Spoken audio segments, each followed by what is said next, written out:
Don't I know you, sir? Don't believe so. I haven't been here in many years. Name's Silas Greaves. Silas Greaves? The bounty hunter? Used to be. What are you doing here in Abilene? Just passing through. Got a little business to take care of. Well, sir, it would be an honor if you would allow me to buy you a beer. Hell, son, it would be my honor to drink it. I'm Molly. Howdy. I'm Dwight. That's Jack and Steve. Ben's behind the bar. Oh, I bet you got some great stories. A couple. Any of them true? Jack, be nice. A few. What about your shootout with Henry Plummer's gang in Bannock, Montana?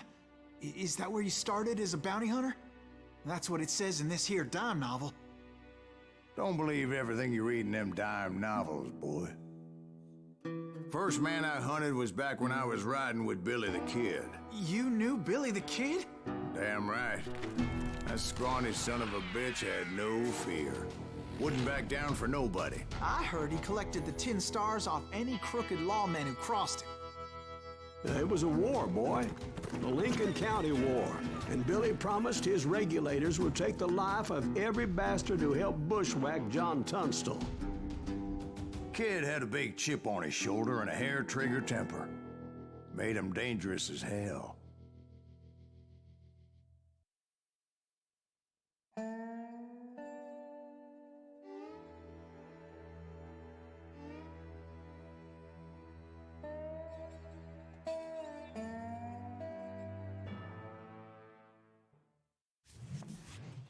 It was about 30 years ago. Billy was hiding out in an abandoned farm near Stinking Springs. I threw in with the kid because the man I had sworn vengeance on was riding with Billy's enemies. But before I tell you why I want that sumbitch dead, let me tell you what happened that day. I was heading back to the hideout when suddenly I had this funny feeling. Funny, ha-ha? No, Steve. The other kind of funny.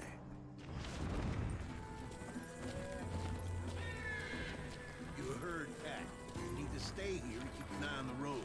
That's not fair. We're missing all the fun. I knew those two morons would never let me through. I had no choice. What the hell? Shoot that sumbitch!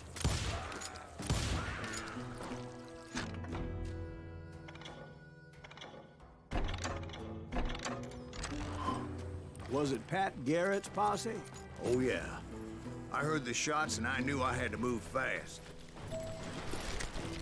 Garrett and his army of deputies had surrounded the entire homestead. Spread out, goddammit! They're coming from the rear! I decided to help Billy and the boys out of it. So that's just what I did. As the governor of New Mexico was paying for the kid's apprehension, Garrett was able to hire every gun hand in Lincoln County.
He's right behind us!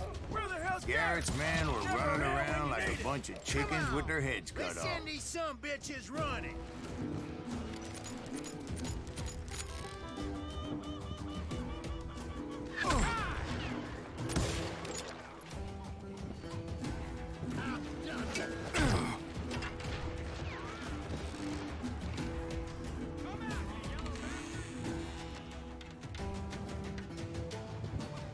You ain't going nowhere.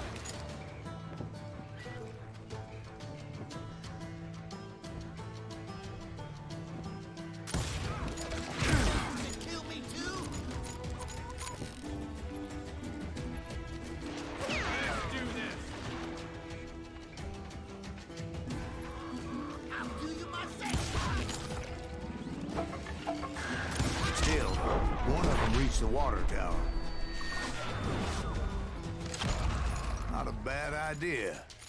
It would be a turkey shoot from up there. Luckily, these shooters Garrett hired weren't the sharpest tools in the shed. I'll flank it. Someone shoot that bastard.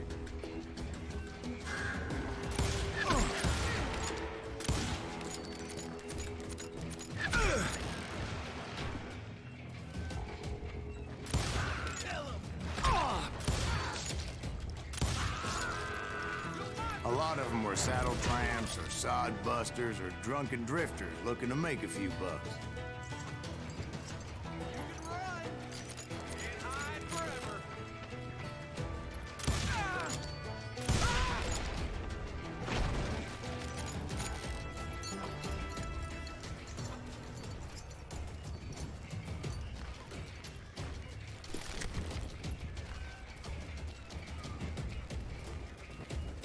Then, I heard a friendly voice yelling at me from the window.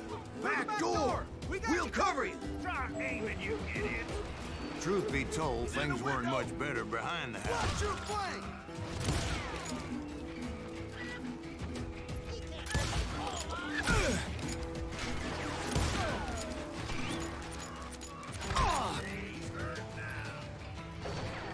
I cut their numbers in half, but that just made the ones that were left twice as mad.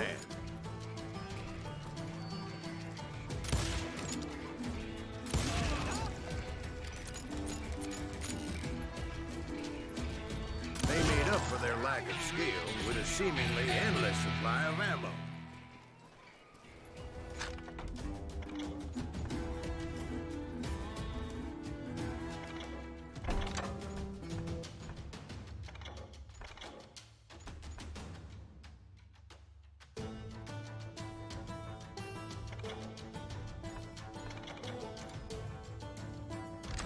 Can't hide forever.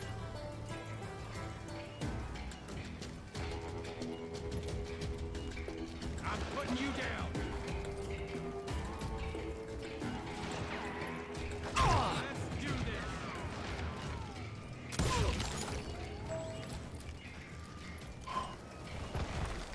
It was a bit of a slog, but I finally fought my way around the back of the house.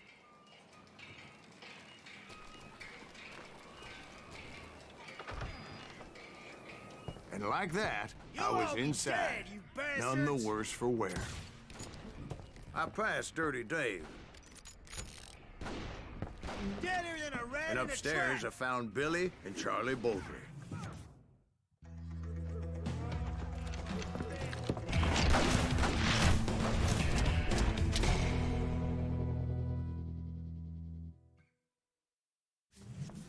Billy looked at me and said, "About time, amigo. Grab a gun and get to the window." Wait, so you were friends with Billy the Kid? Yeah, sort of.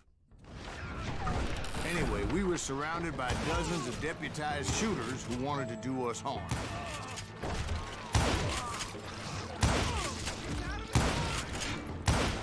Billy's worth $500. Dead or alive. I can keep this up all day. I'm telling you, Garrett's men were dropping like flies, but they just kept on coming. Where the hell Garrett get? Kill him, for Christ's sake. That's when Charlie got hit. They're catching us in a crossfire, shouted Billy. Get to the other side.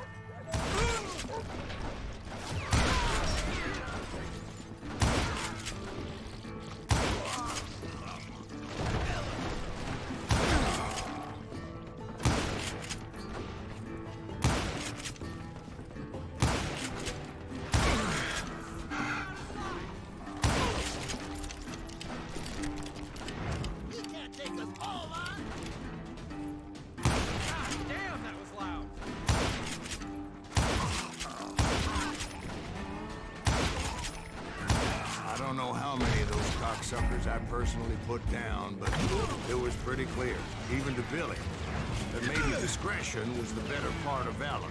What's that mean? It means that it was time to cut and run. They got a Gatlin, Billy shouted. Get the horses and bring them round back. I'll draw their attention. He directed that order at me. And I thought, why the hell do I have to do it? But I went anyway. Dumbass that I was back then.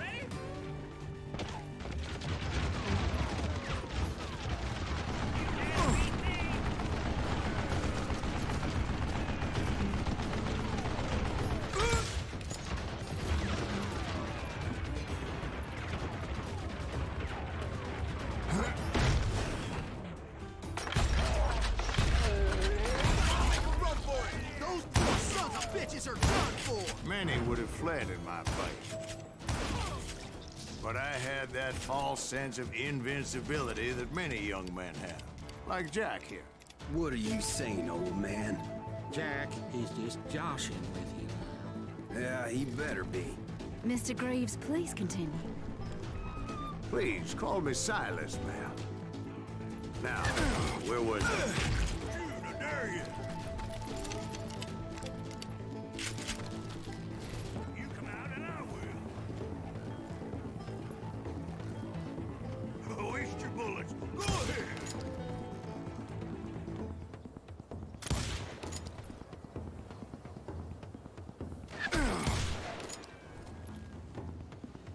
What do you...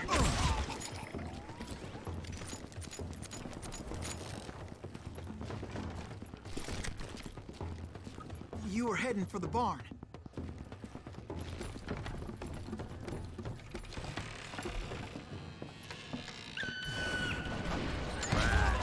Making my way past a passel of fallen foes. Sounds like Garrett hired a whole regiment of hired guns. That gave me a goddamn headache.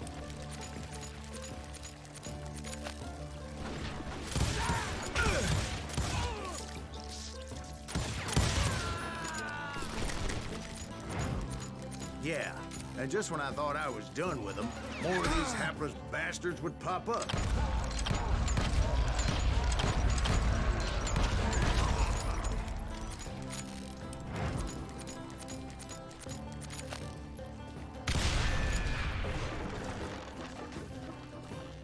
Finally, I had the stables within my reach. After the fight, maybe we could treat ourselves to some fried chicken.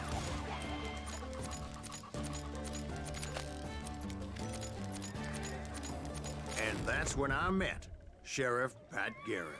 I read that you went toe-to-toe with him, sir. That backstabbing bastard with that tacked-on tin star.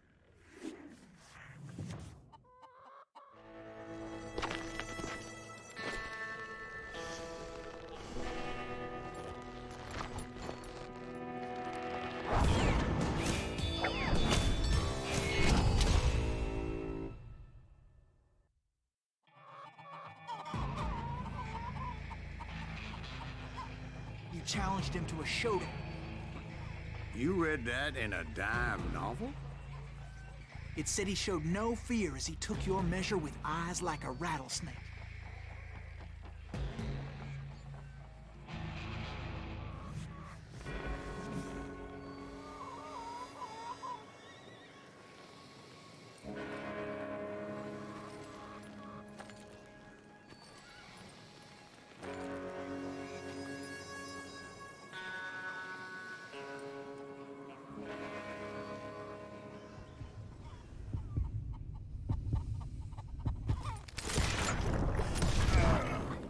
killed him in a fair fight. Is that what that Penny Dreadful said? No, boy. That ain't what I meant when I said I met Pat Garrett. So let me start again. I finally reached those damn stables.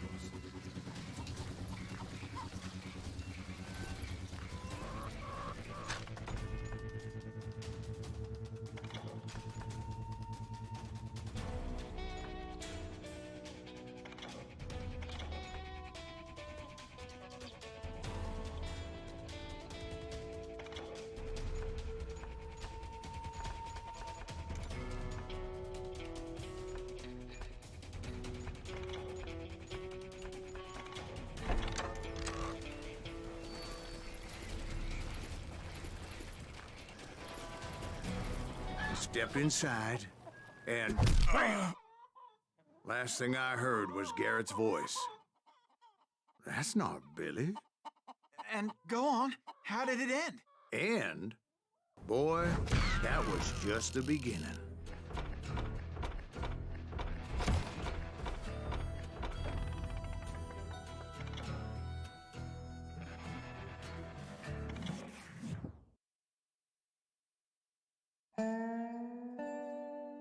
So what happened? Did Garrett arrest you? Yeah, after I came to, the bastard had clocked me with his Colt.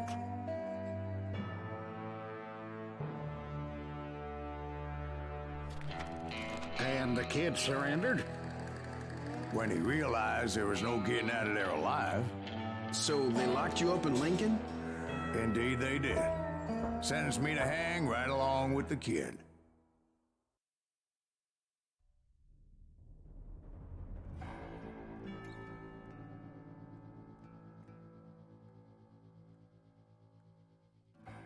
It's important to know that I was only riding with Billy so I could find the bastard I was after.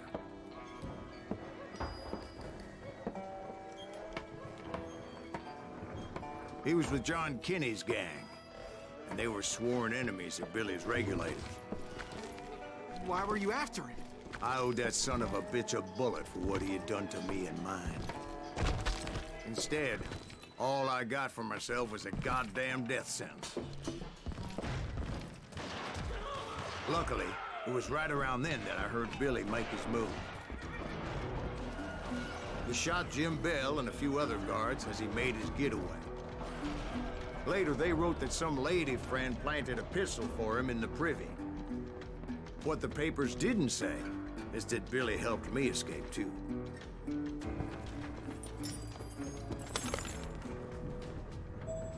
My first order of business was finding a firearm.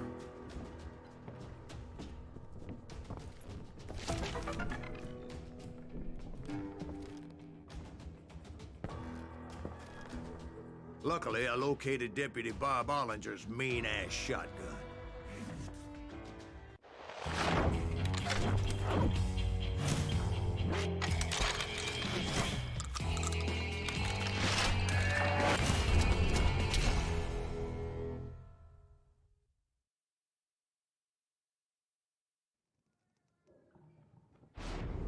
I saw Billy through the window, and he yelled that I should take to the rooftops to make my escape. So I did. Anybody see Billy? Hell yeah. That scatter gun was like a double-barreled howitzer. It could blow a man clear off his feet. You hardly had to aim the damn thing. The kids escaped raised a huge ruckus.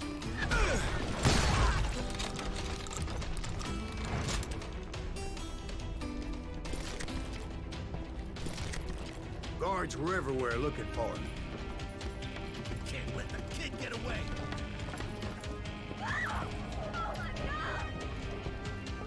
Anybody see him? You bastard!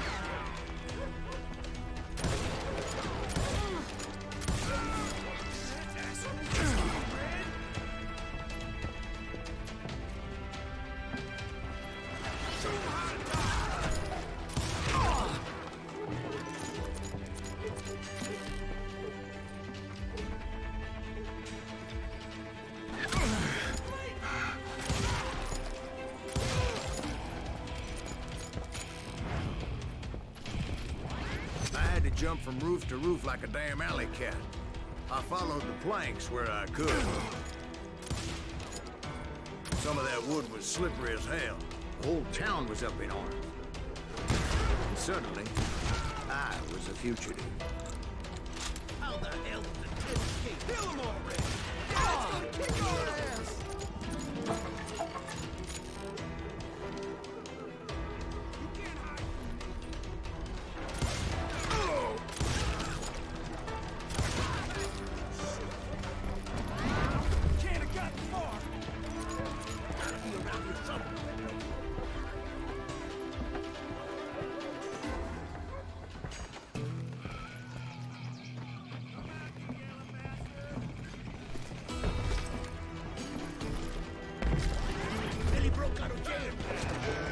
Violence is not the answer.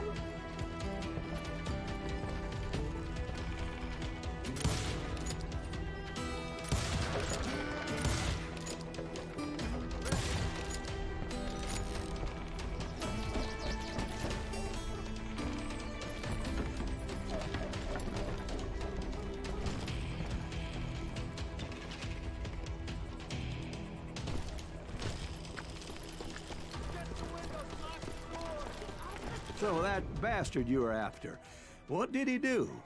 He did me and my family a grievous harm. But I knew if I was ever gonna find him, I would need to get my ever-loving ass out of there. I tried to be stealthy and sneak my way past. This town doesn't have a moment's peace.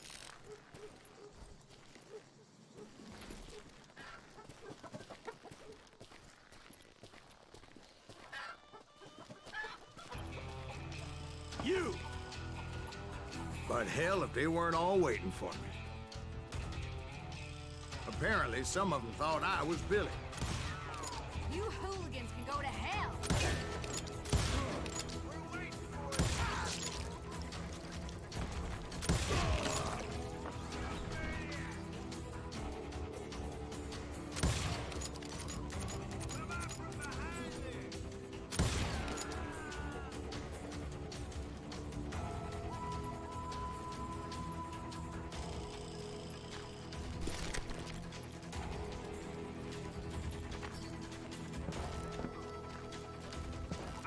He's in town somewhere. See, me and the kid shared a certain similarity in build and coloring. I was just glad I had Deputy Bob's mean-ass shotgun.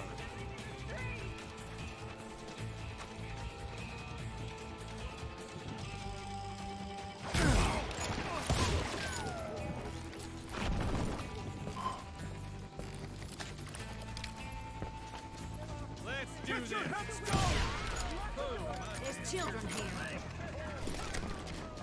So much lead was whizzing by my head, it was like everyone in Lincoln wanted to put me in the ground. I knew I needed to find a horse. Though I never did have a great fondness for those four-legged grass-eaters. Smelly, sweaty, ungrateful beasts.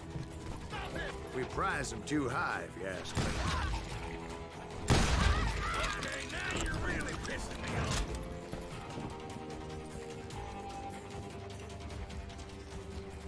I'm putting you down.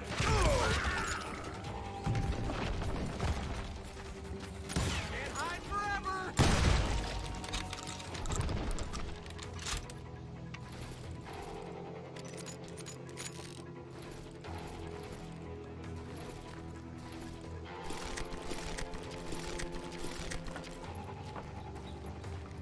Hey, I'll flank you. Surrender yourself.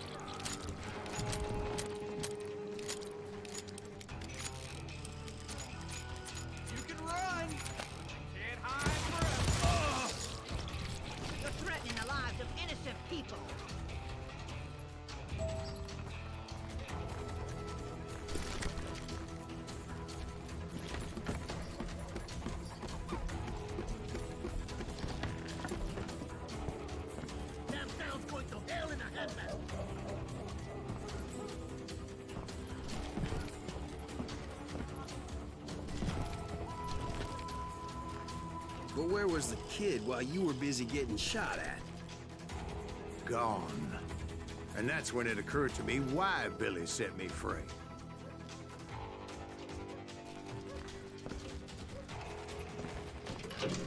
Got that son of a bitch!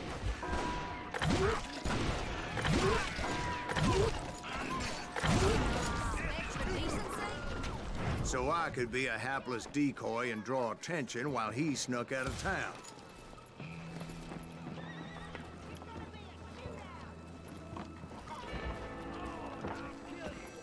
I knew if I made it out of there in one piece, no one would put a price on my head. Because everybody in Lincoln would be dead? No, because they all thought I was Billy. And all that blame would fall on him. Meanwhile, Deputy Bob Ollinger was organizing a posse to put me down. He was already a mean son of a bitch, but he was doubly pissed that I stole his mean-ass shotgun. Anyway, it was me or them, and the only way forward led me straight to perdition. But the cards were dealt, and I had no choice but to play them. We can take him!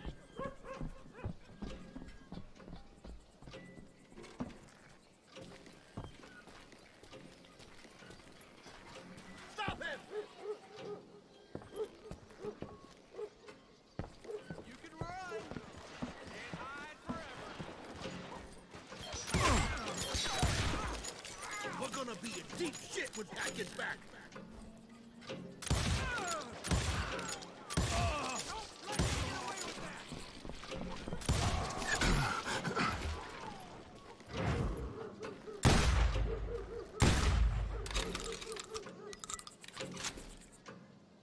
Can't hide forever! Let him get away!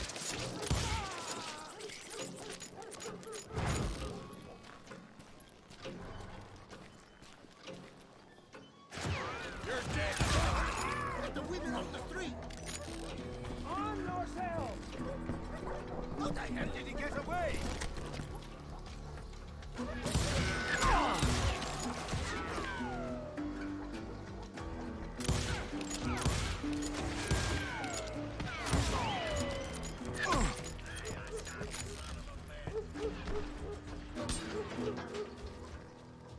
We can take him!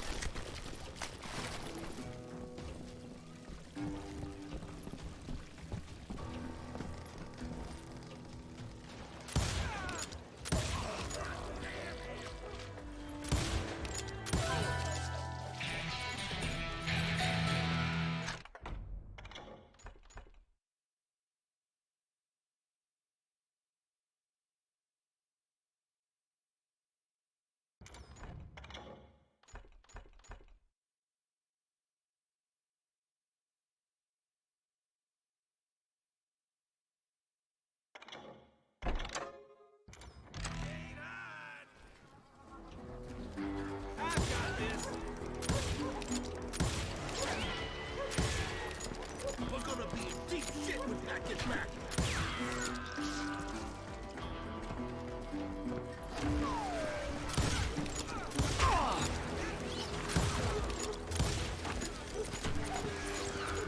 Let him get away.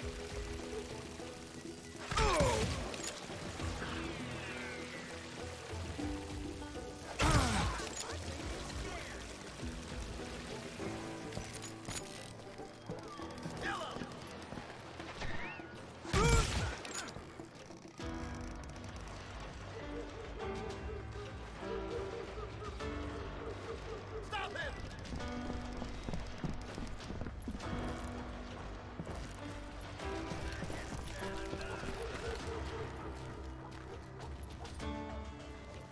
We can take him! You can't hide forever! We're gonna be in deep shit when Pat gets back!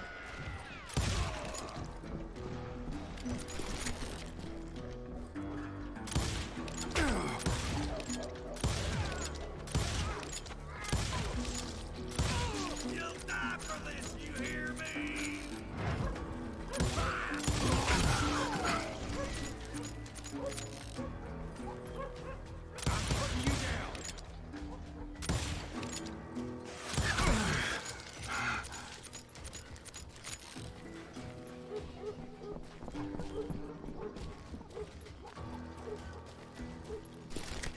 Finally, I found what I was looking for. The stables on the edge of town. I guess Billy saved your ass, taking out Bob Ollinger the way he did. Billy didn't kill Bob. Well, sure he did. He dispatched him right after he shot Deputy Bell. No, sir. Because Bob came right up behind me, angry as hell that Billy had lit out. "Hello, Bob," I said. "I think you better let me go." And he says, "I don't think so, boy. Not with my shotgun." So we stood there in the middle of the street, eyeball to eyeball. He intended to kill me, and I knew I had no choice but to defend myself.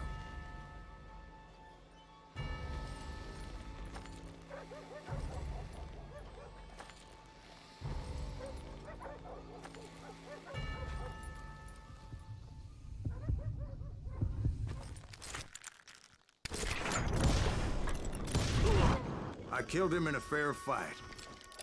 Everybody saw I had no damn choice. Well, Lincoln got a mite depopulated that day. Pat Garrett gunned down Billy 3 months later. So where'd you go after Lincoln? Mexico. Until I realized nobody was looking for me. I ended up taking a job at the Rurales. The Mexican Rurales? I was hired to help them track down the cowboys. The most vicious outlaw gang in Cochise County? Curly Bill Brocious? Johnny Ringo? Led by old man Clanton himself. They must have paid you a pretty penny to take them hombres on. Not really. But truth be told, I had my own reasons for going after those boys.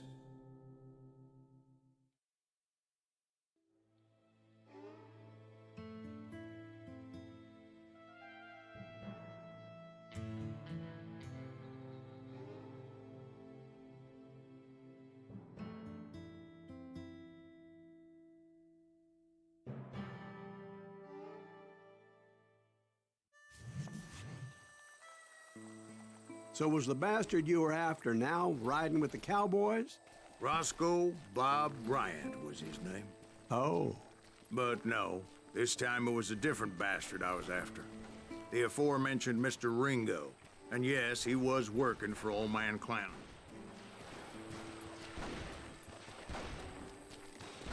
I came upon them robbing a stagecoach, which wasn't surprising, being they were such murderous thieves and bastards. The bandits wore red scarves, so I knew they worked for the old man. Over there! I did my best to help those poor passengers.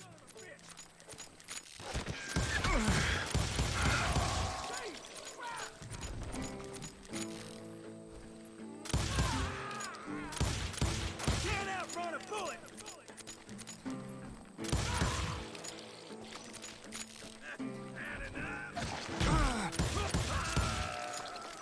Moments later, the attackers were dead, and I checked the stagecoach to see how many passengers were still breathing. None. It was then I wondered if the rocks weren't hiding more bandits. Was that all of them? Or did I just hit the rear guard? I quickly got my answer. They attacked from on high like Apaches often did. They would appear in great numbers from above and rain down lead on their hapless enemy's heads, making use of the high ground and whatever else they had. Yep, the Apaches always appeared out of nowhere, and there never seemed to be an end to them. Hold on. Were you attacked by Apaches? What happened to the cowboys? Did I say they were Apaches? I said Clanton's cowboys attacked me Apache style. I was in a pitched battle, but I was holding my own against an overwhelming enemy force. See, at the time, I was still pretty green and would often blunder into regrettable situations. But I just kept shooting at anything I could see up in those damn rocks. I didn't see Ringo, but I knew he was with the cowboys. He and Roscoe Bob had done me a dreadful wrong, and I was determined to have my revenge. But to get to Ringo, I knew I'd have to fight my way past these other assholes first. Unfortunately, I was running out of ammo. Another perfect example of my relative inexperience as a hunter of men. I immediately knew that a tactical retreat was called for, as my vengeful fury was much less impressive without the bullets to back it up.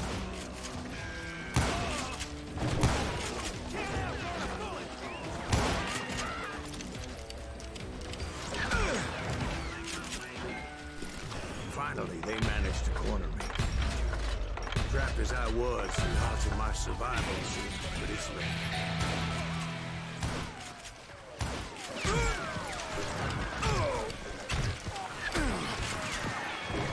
Luckily, serendipity was on my side as I suddenly spotted a way out of my predicament.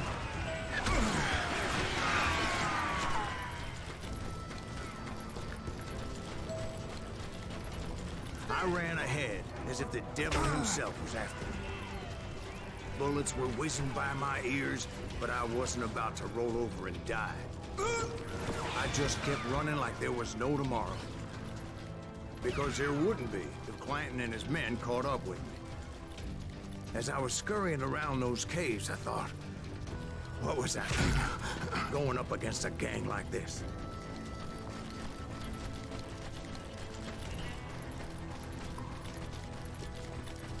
No one will ever find you here. I just kept running, not knowing where the hell I was going. And that's when something miraculous happened. Like manna from heaven. I found the desiccated remains of what looked like an Apache warrior. The old weapon next to him supplied me with some much-needed ammunition.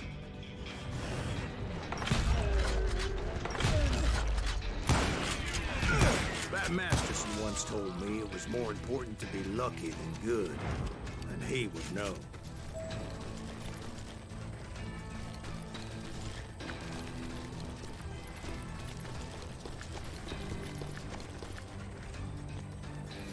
And imagine my surprise when I found a fistful of dynamite to go along with that ammo. That stroke of good fortune evened the odds and bolstered my confidence. It was time to turn the tables. Time for the prey to become the predator. Time for the hunted to become the hunter. Time. All right, Jesus, we get it. They were right where you wanted them. That's right, Jack. I was done running. And the old man's boys were not expecting that. No, sir. I came at them like a wild. My fury knew no bounds. It was finally time for that old man to pay for his sins.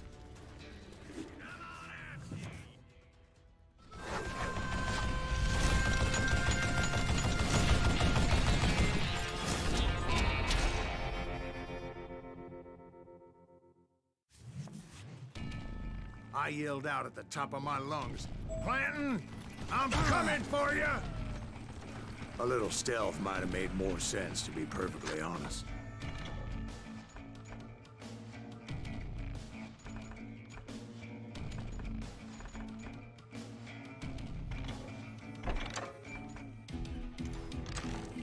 Because that old fool had a Gatling gun and enough bullets to last him till kingdom come.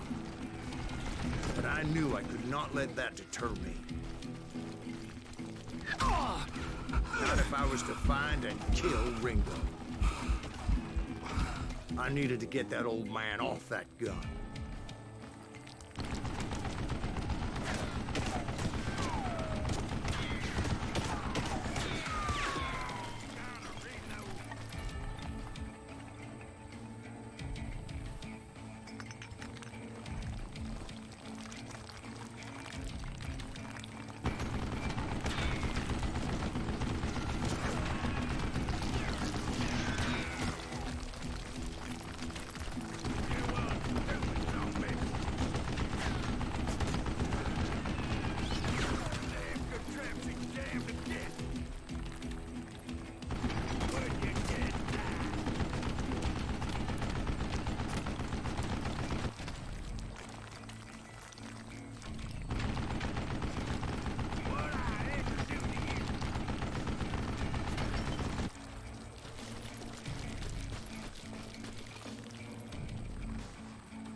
Most everyone thought it was the Ruales who had come up against him in Guadalupe Canyon, but it was just me.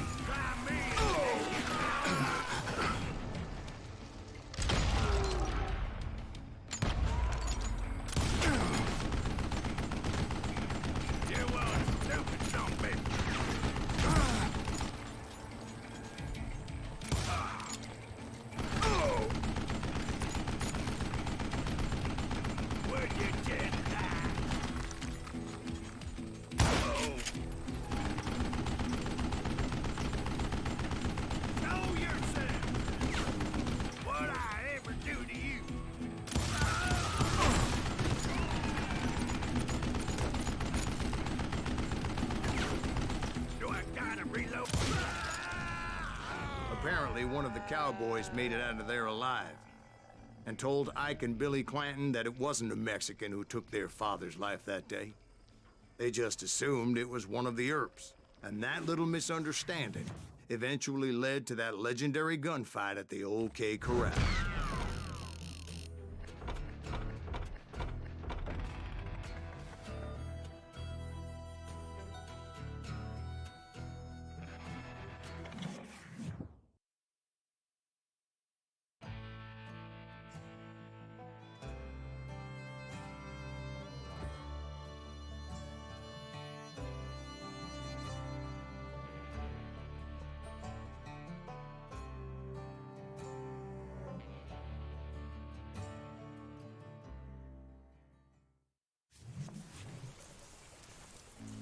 A few weeks after that dust-up at the OK Corral, I was still after Johnny Ringo. I had tracked him and the cowboys to their hideout at a sawmill, and they were loaded for bear.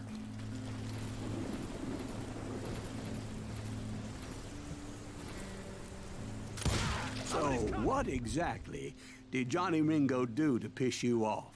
Well, him and that other bastard. Roscoe Bob Bryant? Yep. They both deserve to die, and I promise I'll tell you why. But first I need to tell you about the Cowboys' new boss, Curly Bill Brocious. Herb's coming! Get ready, boys.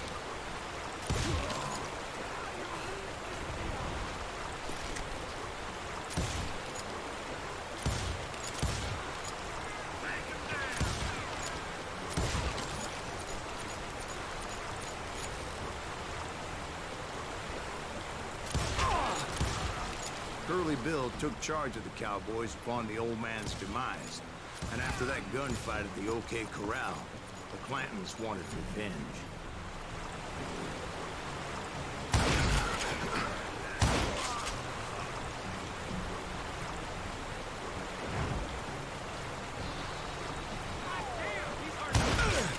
So they murdered Morgan Earp and grievously wounded his older brother, Virgil.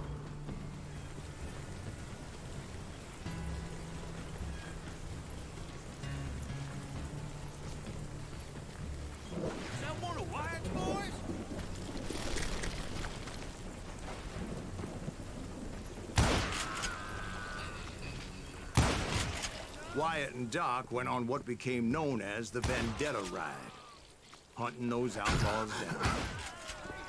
So when I showed up, that's who they thought I was.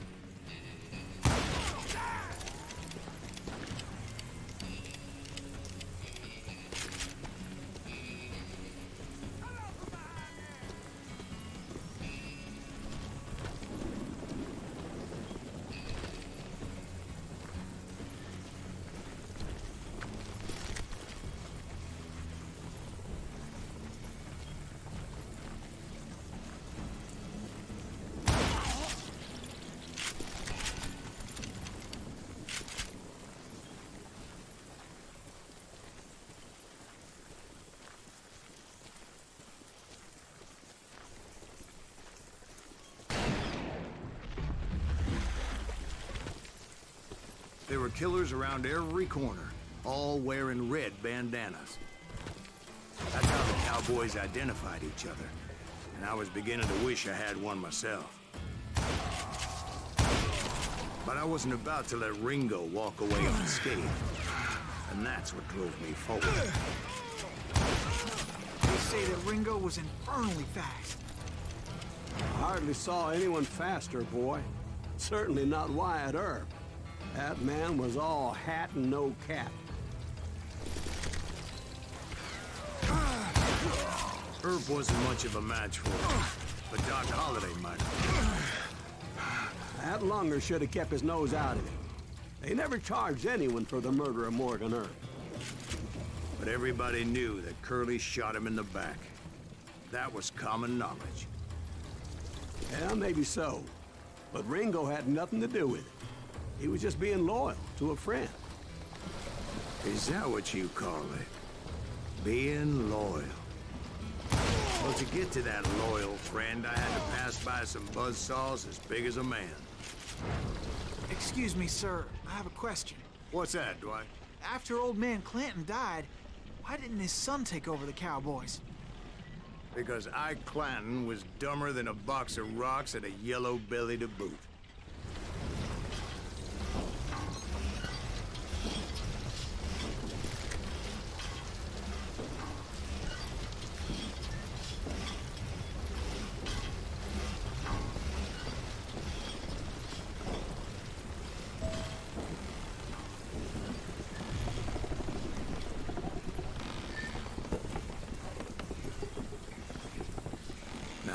Where was I?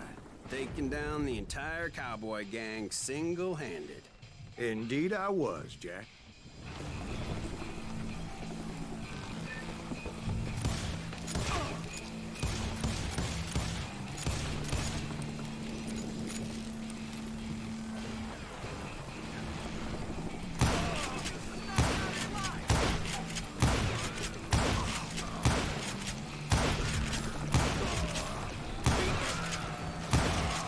Though it wasn't easy, as those boys had good cover.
You are shit out of luck.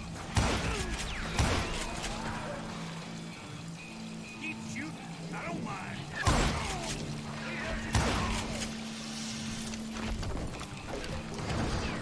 God damn it! There were carts everywhere, piles of lumber, and God knows what else for people to hide behind.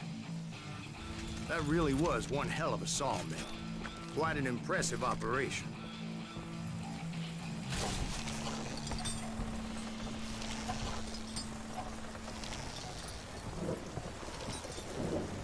And where was Curly Bill? Did you see him? I'm about to get to that, Ben. Patience.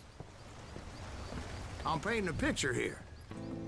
There was this beautiful waterfall and a crystal clear stream that led to a verdant valley that was truly... Consider your picture painted. What happened next? Well, finally the bastards that were still alive made a last stand.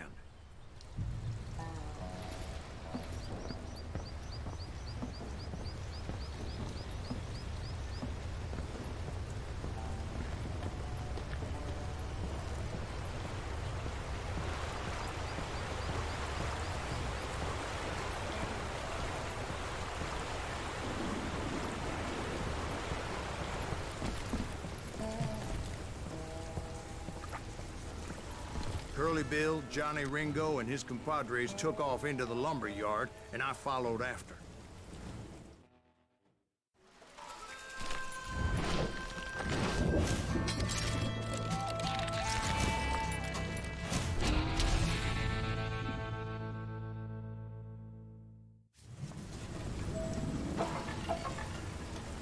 Are you saying they ran?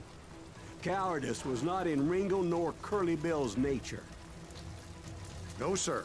I never said they were running scared. They just wanted me out in the open.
I knew you didn't kill Ringo, because he was found dead in a different location altogether.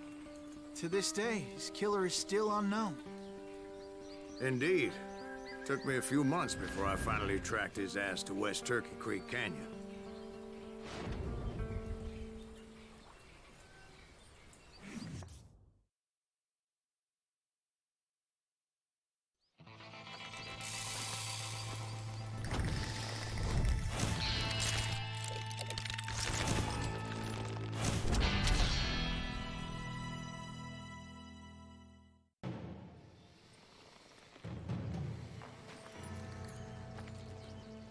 That's incredible, sir.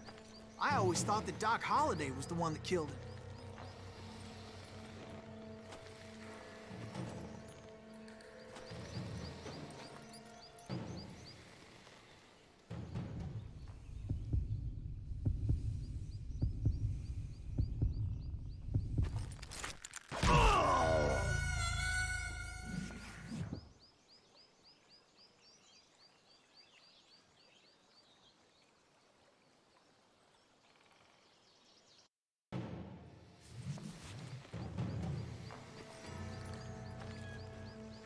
That's incredible, sir. I always thought that Doc Holliday was the one that killed him.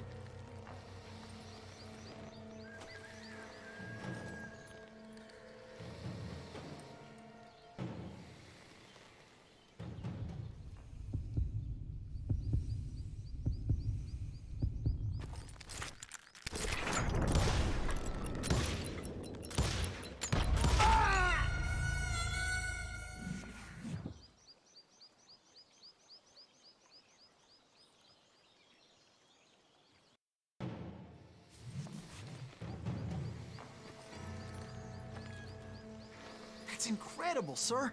I always thought that Doc Holliday was the one that killed him.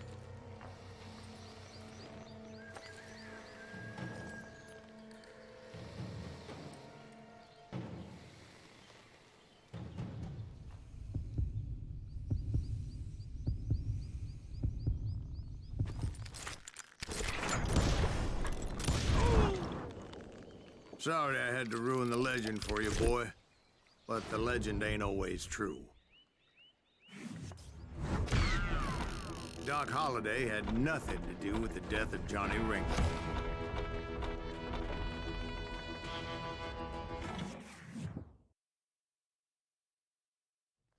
I was paid a healthy bounty for Ringo and Curly Bill, and realized there was real money to be made.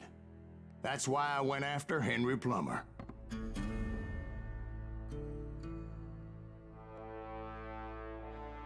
Now, wasn't he the sheriff who augmented his income by shaking down miners and robbing gold shipments? That's the one. Oh, yeah, I remember him. He ran that gang of thieving outlaws called the Innocents. So it's true that you went toe-to-toe with him? Indeed I did, son. Indeed I did.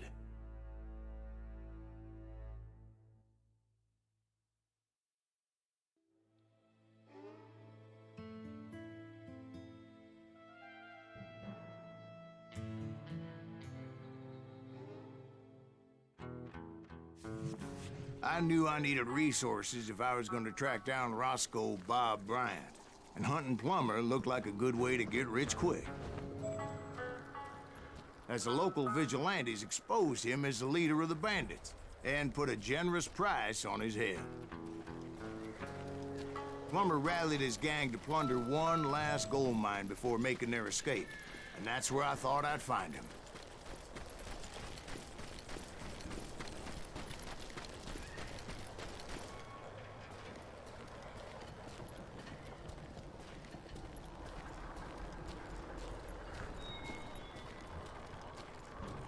It makes me nervous standing so close.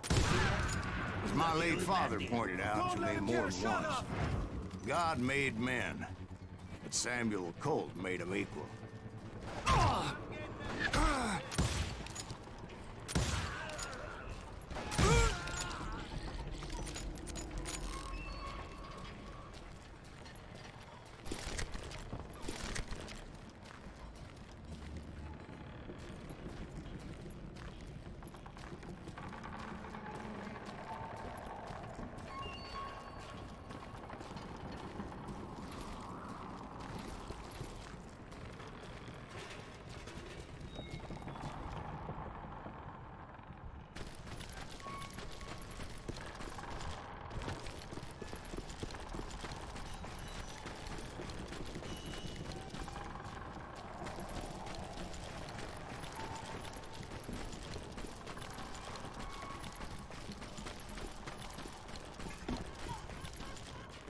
I knew that dynamite wasn't mine, so I decided the polite thing would be to return it. It was the biggest gold rush since Sutter's Mill in '48.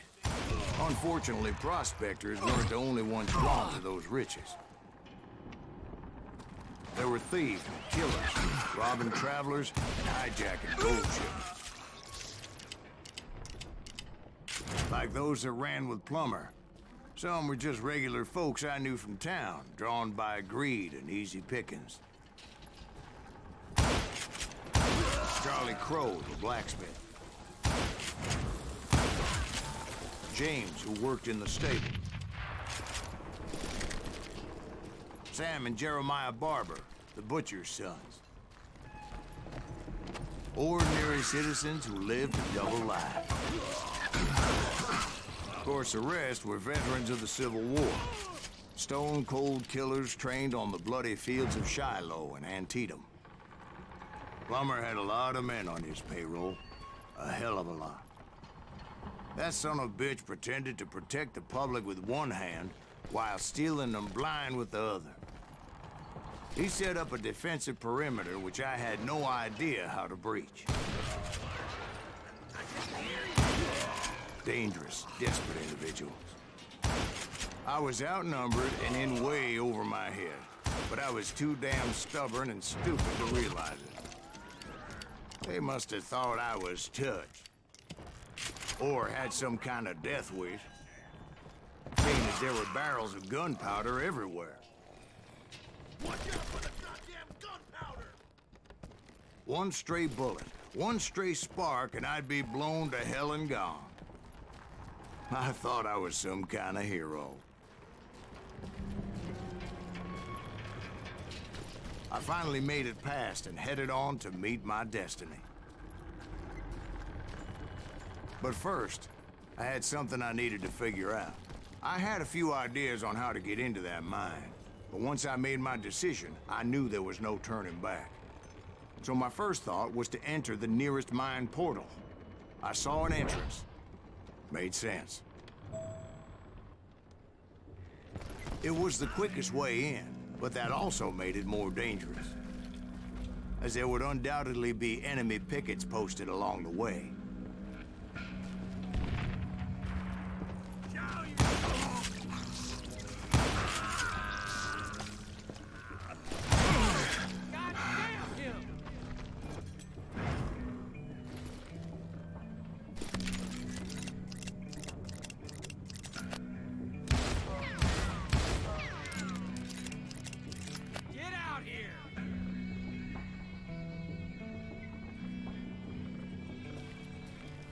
You're done. Besides, once you enter a mine like that, it's easy to get all turned around. And that confusing maze of corridors wouldn't even be the worst of it.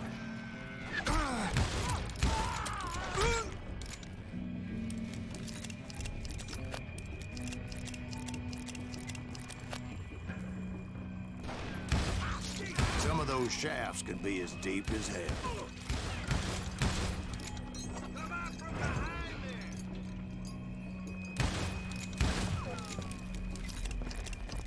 I'm ending you.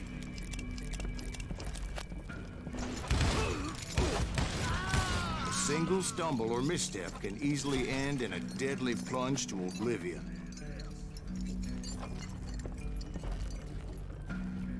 I do not deserve to die like this.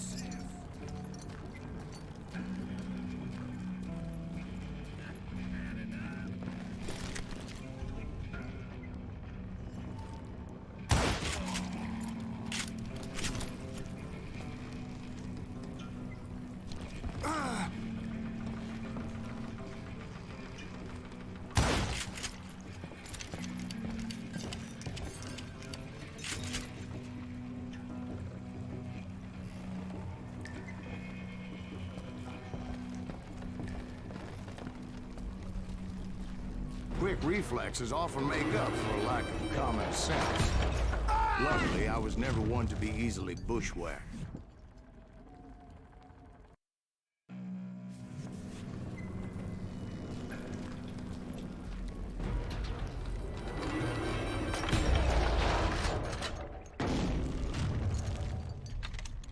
I would just need to be careful not to blow myself to kingdom come.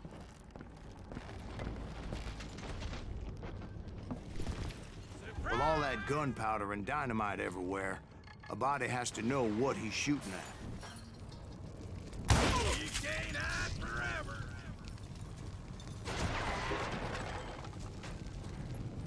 Die. All it takes is one tiny spark, and boom. There he is.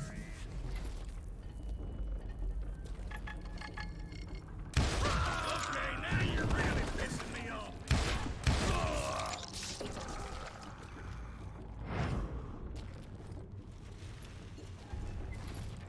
One wrong bullet could have turned that mine into a dad-blasted tube.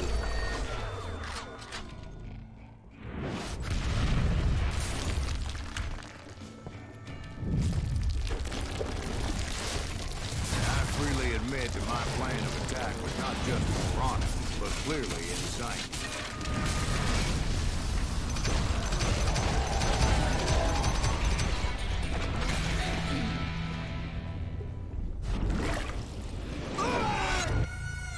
It's a good thing that I abandoned that ridiculous plan before I even tried it.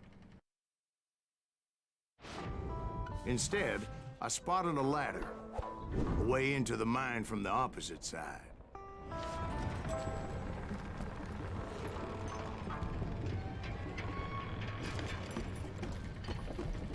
It was a long way around, but that approach seemed more sensible at the time. Of course, being I had a problem with heights, that scaffolding scared the bejesus out of me. Climbing down that ladder required some caution.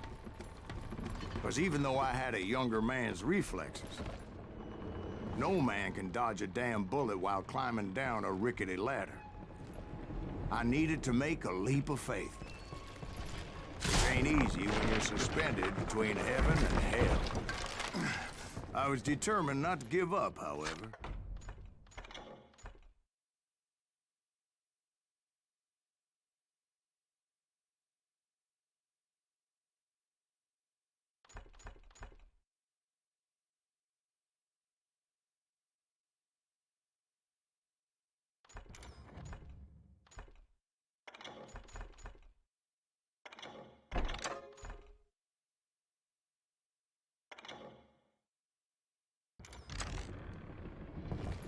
That Sheriff Plummer seemed quite the despicable character.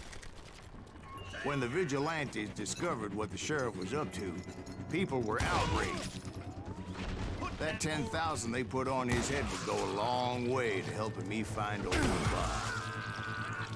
And I had made it my mission to settle that score come hell or high water.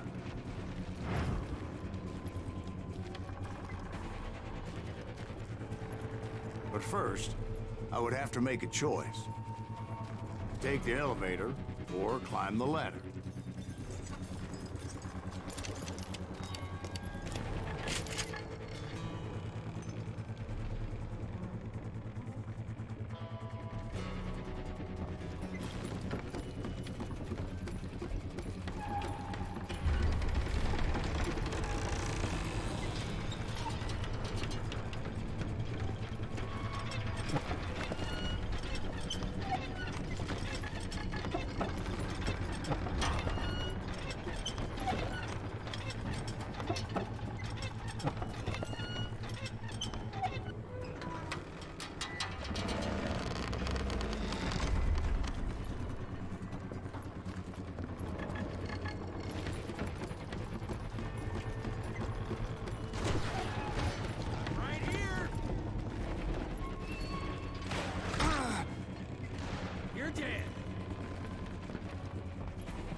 Was a mad dog killer, and the people of Nevada City deserved better. Nevada City? Well, I thought Plummer met his maker in Bannock, Montana.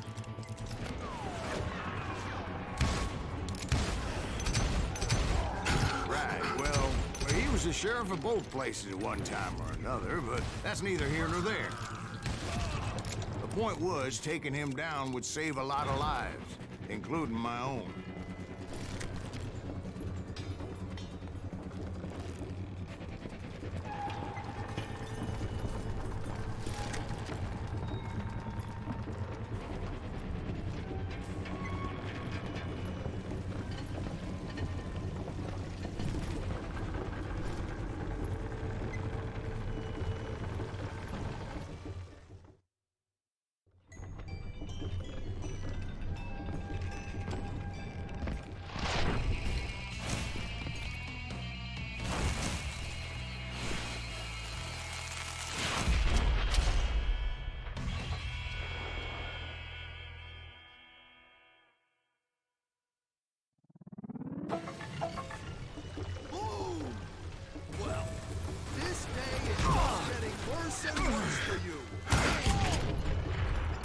Plummer was clearly unhinged, and I could see right away that this was gonna take some doing.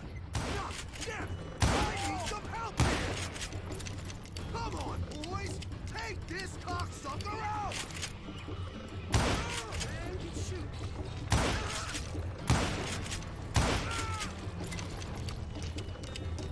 You just made your man!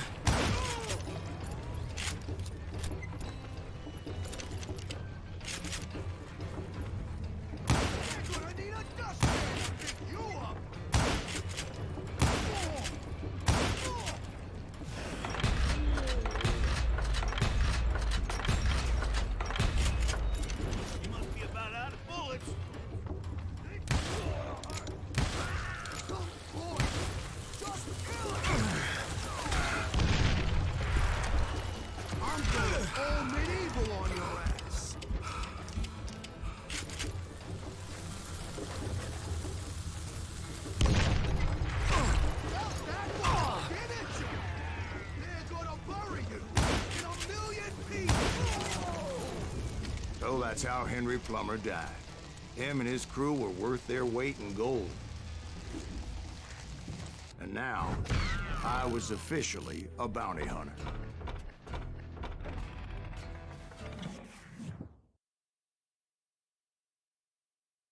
So, did you finally go after that Bob feller? Well, I heard word he was in Kansas with John Wesley Hardin. So that's where I went. Where in Kansas? Abilene. Why do you ask, Ben? No reason. Was Hardin as fast as Ringo? Ringo was fast, but John Wesley was as fast as the devil himself.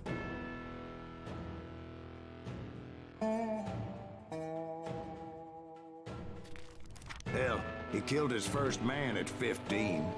From that day forward, he had a price on his head and wouldn't back down for nobody, not even Wild Bill Hickok himself.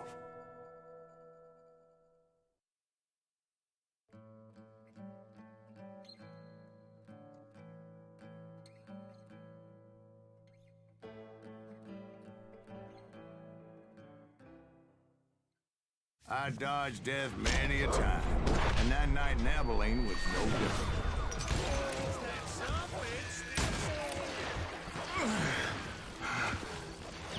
I was there with the intention of finding that bastard Bob and collecting the bounty on John Wesley.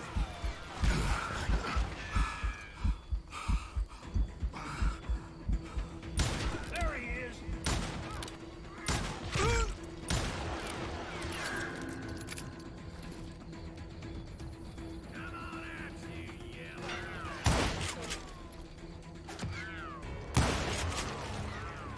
Shoot him! Shoot him!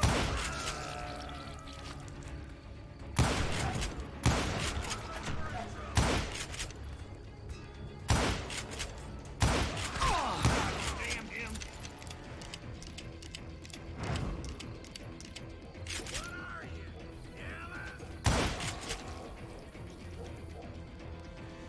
Die already! Get out of here!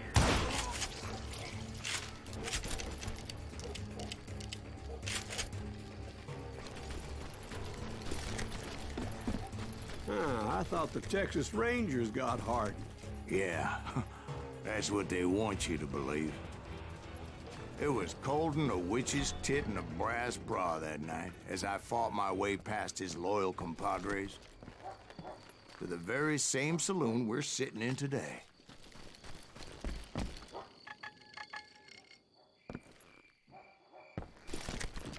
Look around and imagine this place painted in blood. Hardin was waiting for me, and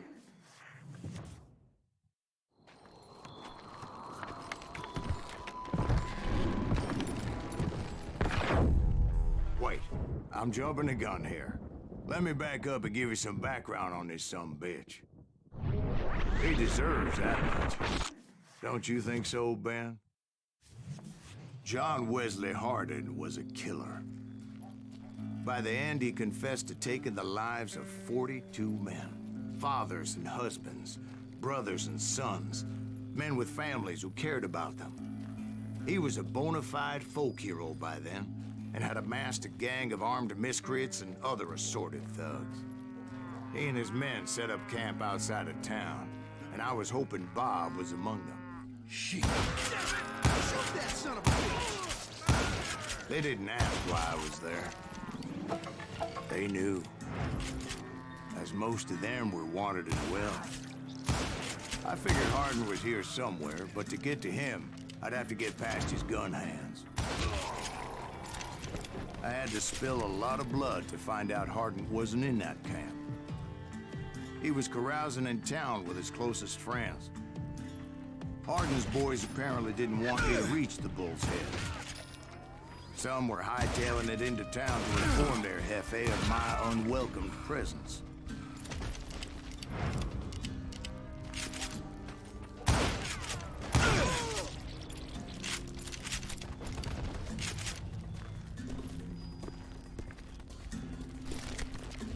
Tell Hardin someone's coming for him! Stop that sumbitch! Let the boys know we got another law dog.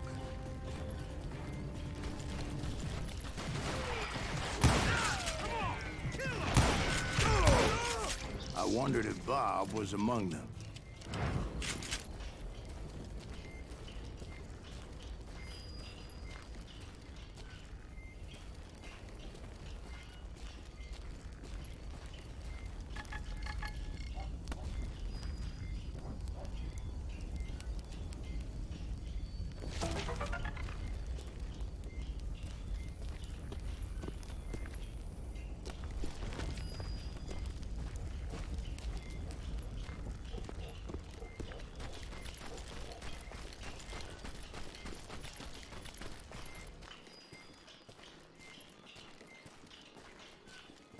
And I steeled myself for the fight ahead.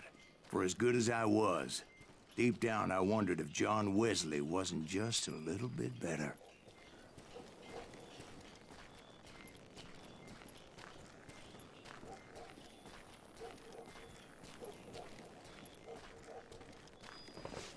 Before I could test my mettle against Hardin, however, I would first need to dispatch his cadre of hired killers. Most of these degenerates were beyond redemption, but John Wesley might have been a different story.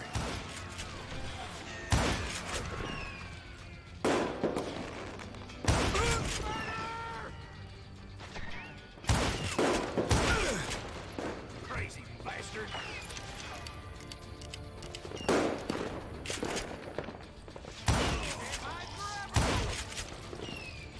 I didn't learn until later that that night was in fact his birthday celebration.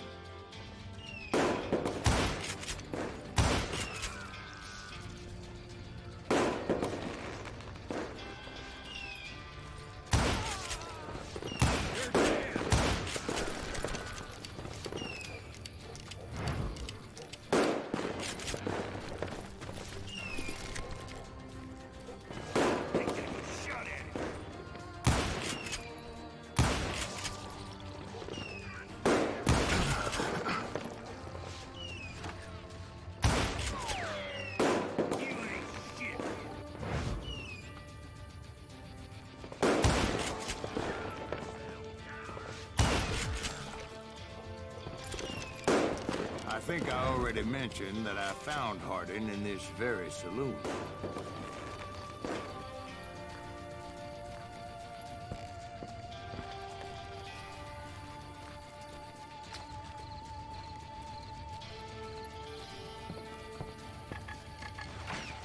Suffice it to say, nobody there was happy to see me.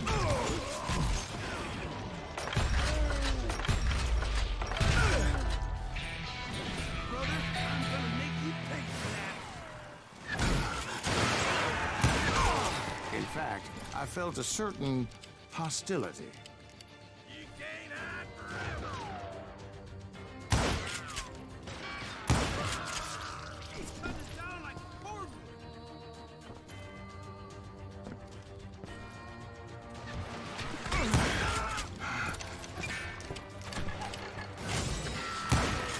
I was disappointed that neither Bob nor John Wesley were among the dead. But that was short-lived, as a moment later I was facing down the fastest gun in the West.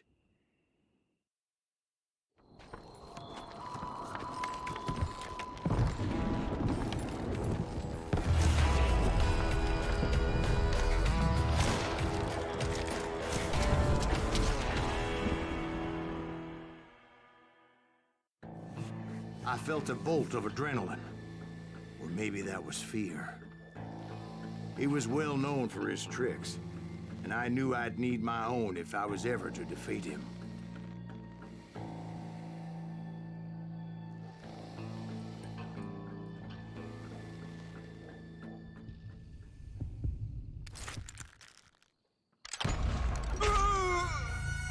No, wait! He didn't hit me then. I'm sure of it.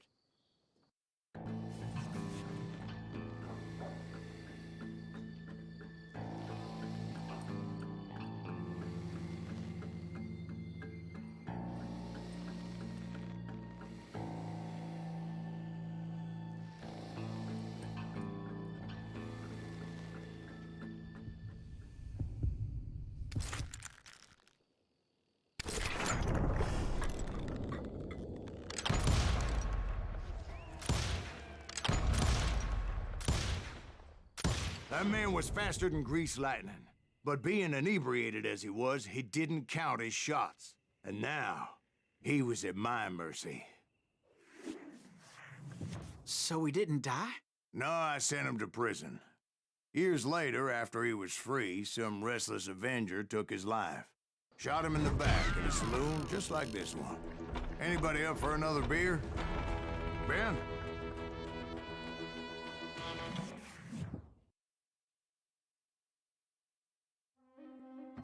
Thank you, darling.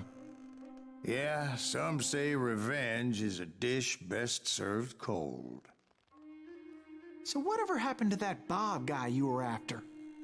Personally, I'd like to hear some of your other adventures. Like, I don't know, did you ever go toe-to-toe with a red man?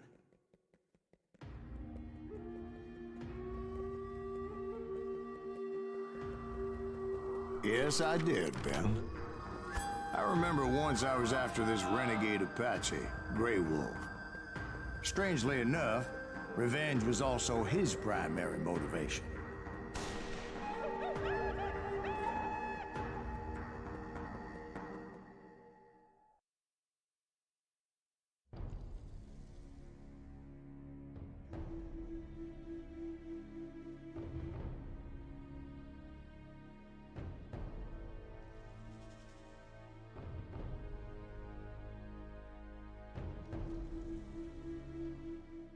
A bounty was put on Grey Wolf's head, and that's how I came to hunt him in the mountains. Mountains so high they tickle the nether regions of heaven.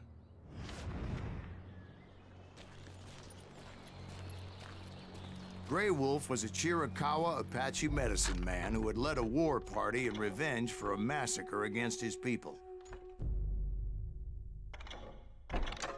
The U.S. Army had attacked his tribe during his daughter's sacred sunrise ceremony, and the slaughter was unspeakable.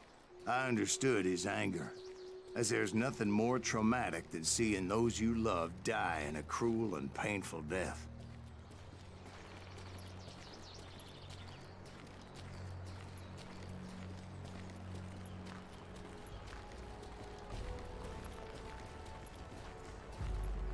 Right from the beginning, I couldn't shake the feeling that Grey Wolf was watching my every move. He led a band of young Apache warriors who wanted retribution and were more than willing to die for him.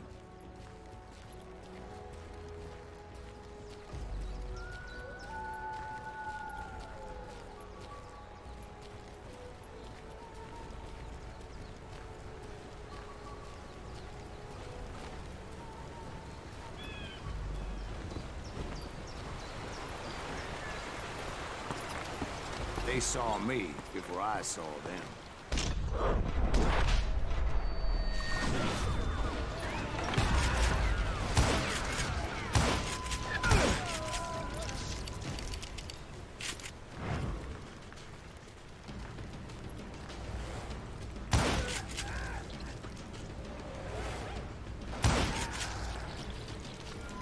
And it crossed my mind that maybe this wasn't such a good idea. But now that the shooting had started, there was no backing down.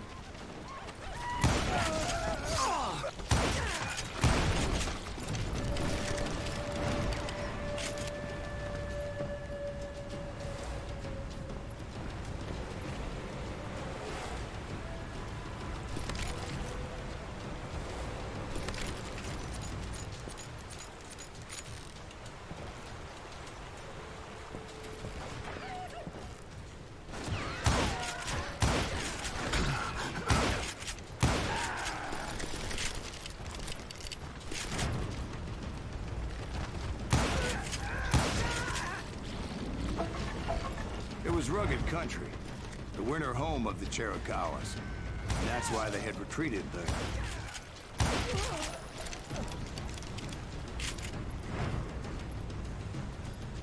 I admit to having some regrets about going after them the way I did.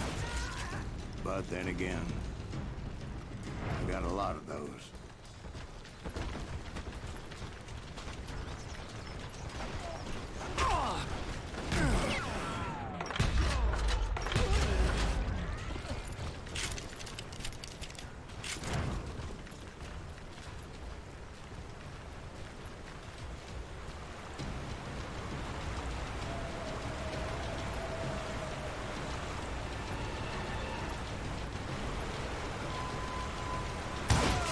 find Grey Wolf? Not at that moment, but I did find the entrance to their hideout.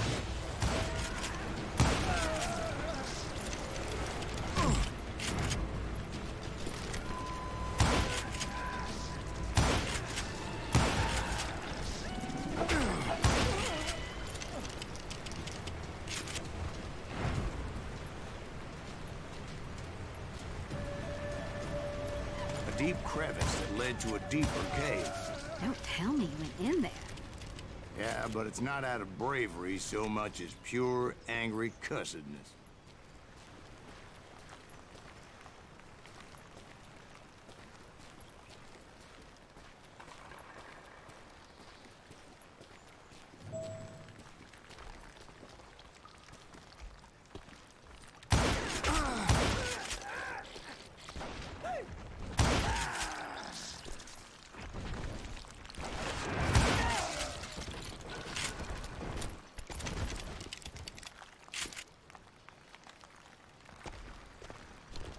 See, back then, I had a stubborn streak a mile wide, and I wasn't about to back down.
How big was his cave?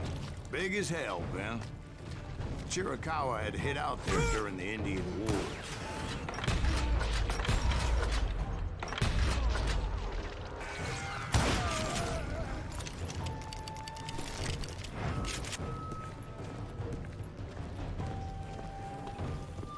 They thought it was haunted with the ghosts of those murdered by the horse soldiers. The cave was haunted with dead Indian ghosts?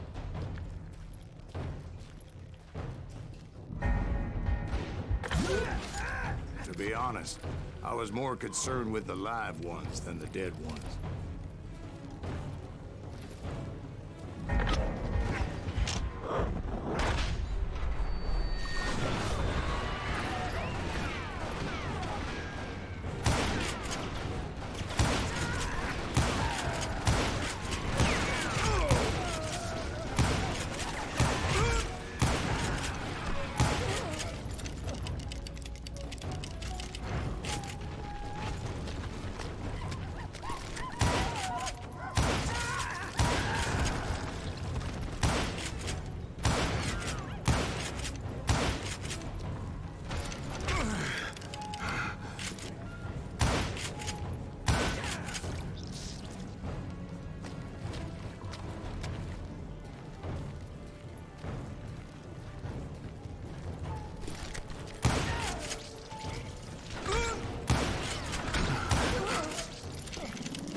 How come you know so much about engines? A few years back, I was married to two Mescalero women. At the same time? Yeah, they were sisters. Polygyny is traditional among the Mescalero. So what happened? Oh, I had to get out of there. Those girls never shut up. Both of them nagging at me all the time. Drove me half crazy. Haven't seen them since. No, I mean, what happened with Grey Wolf? Oh, well, I pursued him into the Cave of Death.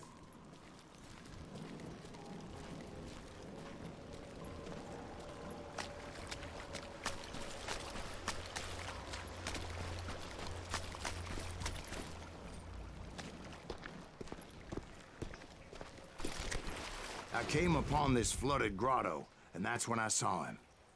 He came to me unarmed and unafraid. His voice echoed in the shadows, and I sensed he meant me no harm. You carry great darkness in your heart, and if you do not release it, it will claim your soul. The sound of his voice put some kind of ancient Indian spell on me. As his story unfolded in my mind, You will come to this place again and kill many more men, and the darkness will grow until it consumes everything that you are. The soul would have no rainbow if the eye had no tears. he said I was a great warrior, a coyote man, unequaled by any other pale-faced warrior, or something like that. The snakes will bite shadows of your past until a venom poisons your heart, and an echo of the song of the dead summons the spirits deep from within the mountains.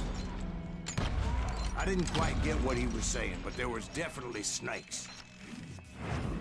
And indeed, his warriors surrounded me and attacked me like hungry wolverines.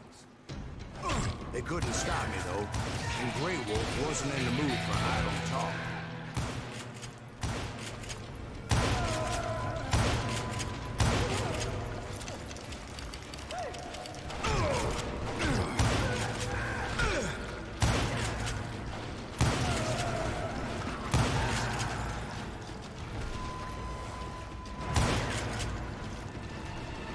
I swear I couldn't see any way out of this trap. But suddenly, one just appeared. Kind of like a miracle.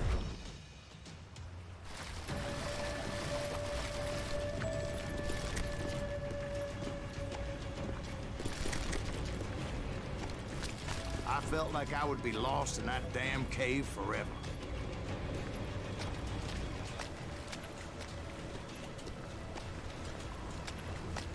Finally, I found myself back outside, perched on the edge of a precipice overlooking a thundering whitewater river. To get where I was going required several leaps of faith, but no way in hell I was turning back.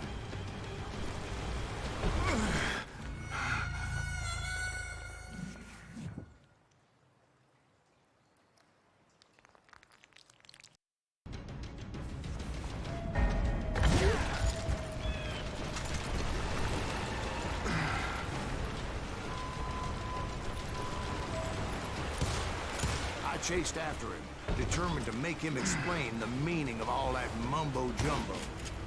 Mumbo-jumbo's right. Are you making this all up as you go? A few details may be fuzzy, brother, but I am relating exactly what happened to me.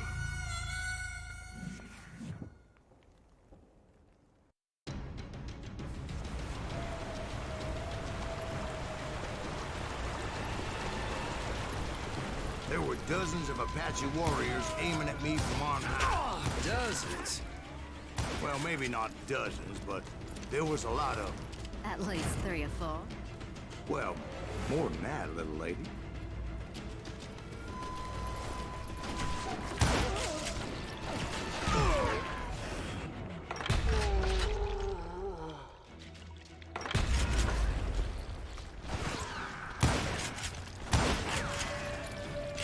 Steep climb up creek ahead of me and scrambled up those rocks like a mountain goat.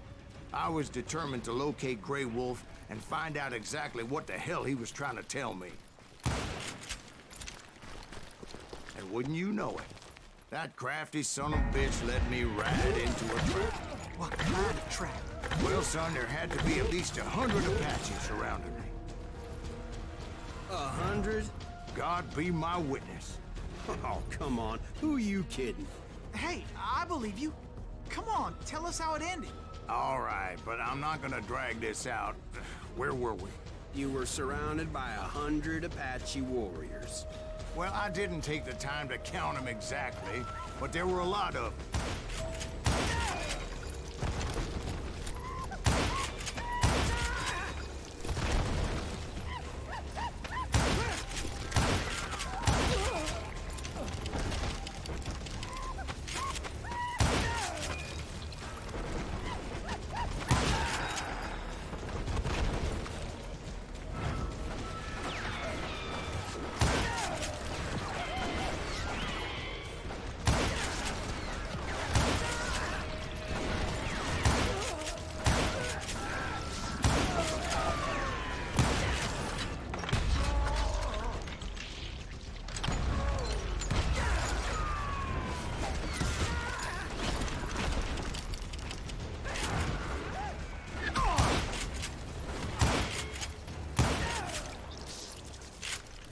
And in the end, a path appeared before me that I had not seen before.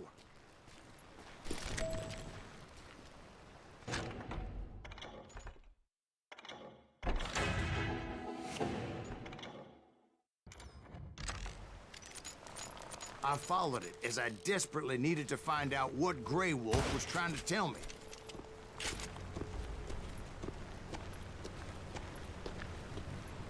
But it was like that son of a bitch disappeared into thin air.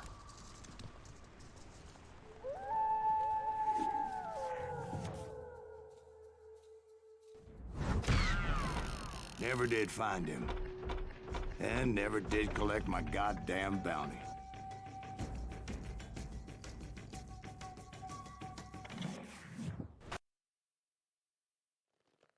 Thank you, darling. It's interesting how the truth can sometimes seem, might malleable, depending upon your point of view. Like how those dime novels make you out to be something you're not? Jack, don't be starting trouble. No, he's right. They do tend to exaggerate. Did they exaggerate your part in taking down the Daltons? Well, I was there in the flesh, boy, so I saw what happened firsthand.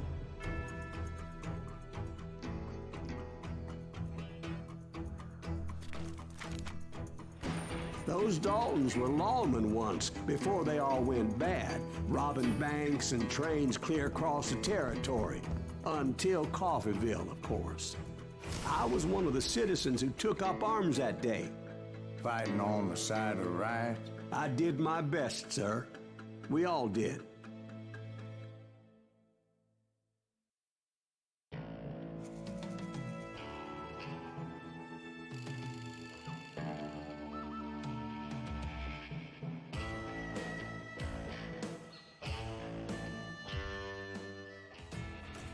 It was early morning. One of my friends was a local gunsmith, and he handed out firearms to anybody who'd take one. You see, the Daltons got it in their heads to rob 2 banks at the same time. 2 banks on the same damn street. Story was Bob Dalton's girl was always writing about how he had no ambition. Well, you're nobody next to Jesse James, he'd say. Finally, the bastard took his brothers to Coffeeville just to shut her up. Well, the locals recognized the Daltons right off.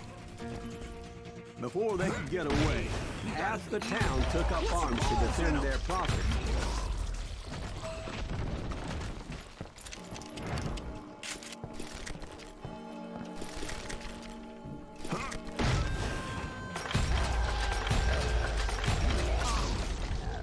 The brothers paid dearly for their stupidity, but everybody knows they had it coming. There's more to it than that. I read all about that day, so I know for a fact that it went down very differently. First of all, it was high noon. A posse of U.S. deputy marshals were on the rooftop across the street. Get ready, boys. They're gonna make a move. The lawmen had been tracking the Daltons for months. Now they finally had them dead to rights. Among them was a bounty hunter feared by many a lawbreaker.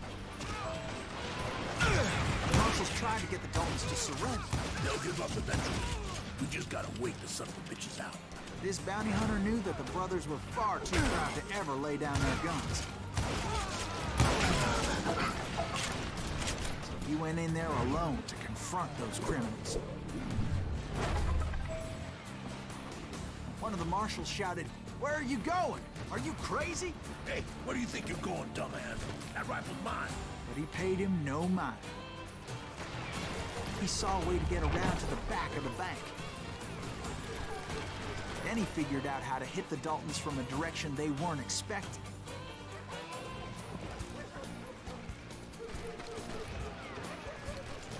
From above. Fortunately, a water tower was right there.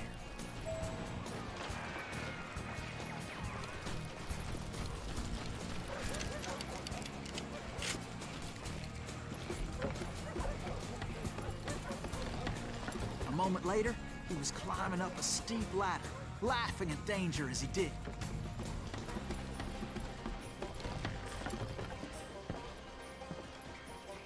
It was brave men like him who risked their lives to tame this wild country.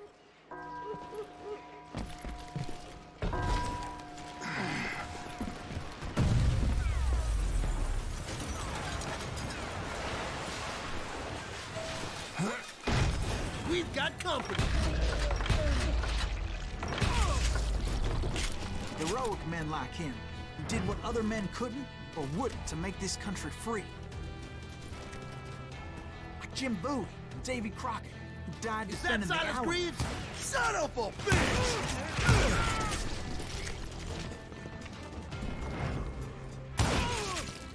You can't hide from me.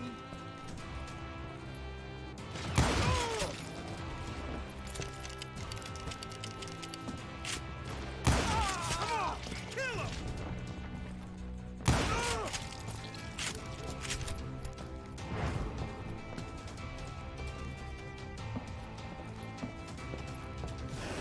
Over there!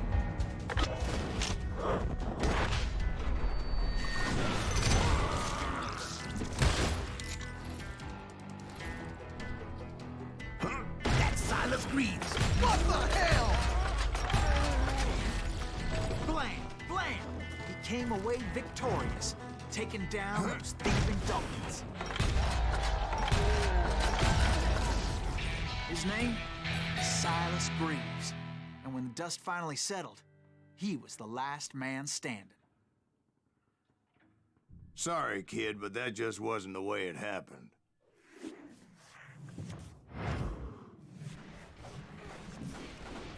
It was early evening, not high noon.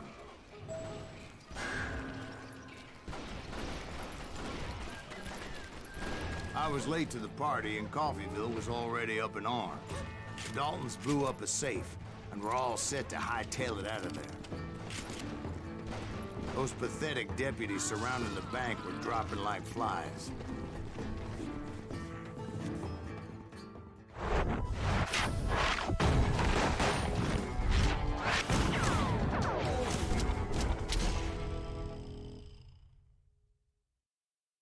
I'd been tracking those jokers for months, waiting for them to do something reckless. There he is! And finally, they did. Those stupid bastards decided to rob 2 banks at the same time in the same town where everybody knew them. But they still had friends in Coffeeville. You can't get me.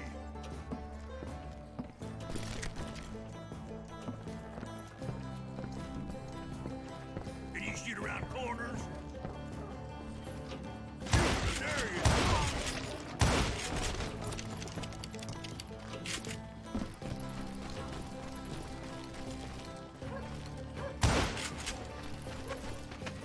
Hey, we got us a hero. What's holes in him? Those friends came after me like a pack of wild dogs, tooth and nail. They were coming at me from all directions. I caught sight of the Daltons running with the money and didn't want to lose them. The problem was, they knew the town better than I did. And to top it off, I found myself in the middle of another shootout entirely. Did the Daltons hole up in somebody's house? No, it was the Smiths, I believe. They were cousins of the Daltons. And they were shooting at the Browns, who were shooting at the Daltons. Which wasn't any surprise, because those 2 families have been feuding forever. And since the Joneses are related to the Browns, they shot at the Smiths. pissing off the Heimhoffers, whose daughter recently married a Smith. Well, bullets were flying every which way as all the old feuds in Kansas caught fire all at once. There was a hell of a lot of pissed off people in Coffeyville that day. But that's just the way life is sometimes. Shit happens.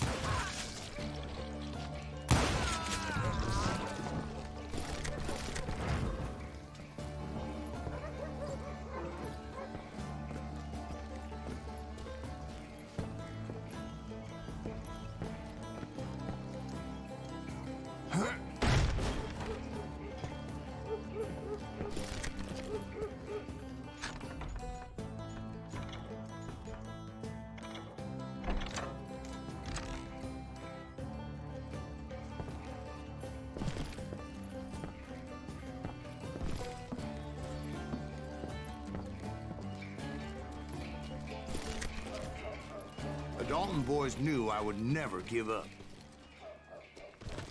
Those Daltons weren't the sharpest knives in the drawer, but they always stood together.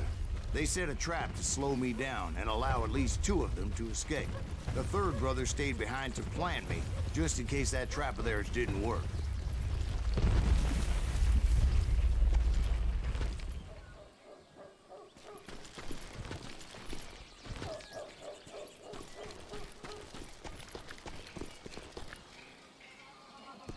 It was Emmett, the youngest, and he decided to stand his ground and face me down.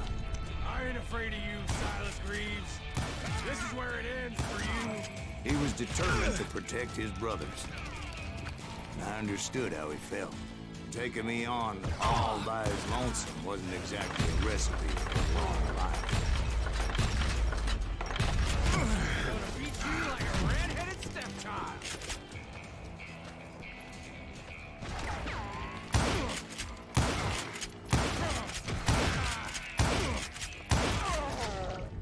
But Emmett Dalton survived the robbery in Coffeyville. He's the only Dalton who did. They say he was shot 23 times. Well, Dwight, who do you think put all those damn holes in him?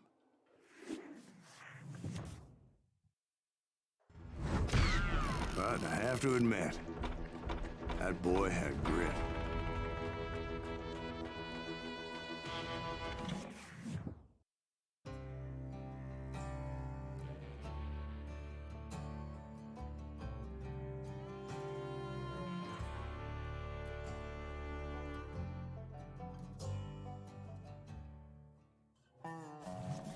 We'll get those suckers. It took me a couple of days to track the Daltons down.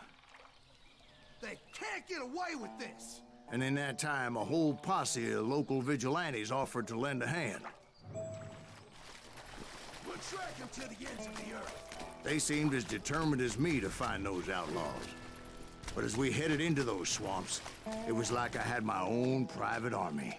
There was no way those boys were getting away this time.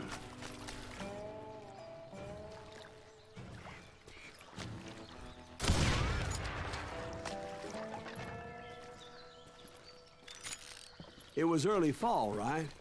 Beautiful time of year. At least you had the weather on your side. Not by my recollection. It was damp and foggy as hell. It was tough to stay on a true course. So we kept an eye out for landmarks.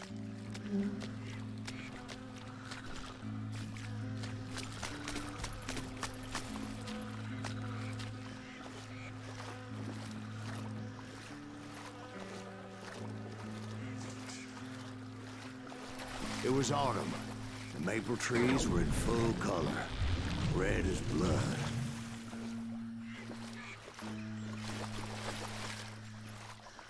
The rains that year were torrential, so the whole area was flooded. The vigilantes had spread out wide, and pretty soon I couldn't see anybody.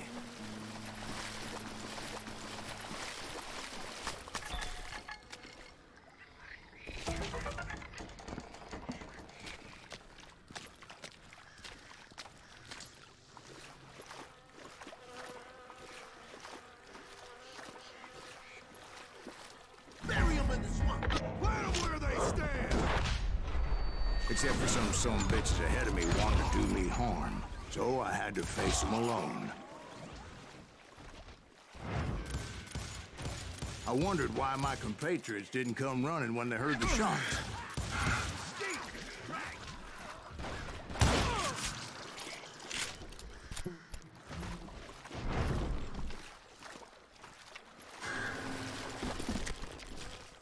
So did you find the Daltons? Not yet, but I did have the questionable pleasure of meeting a few of their friends.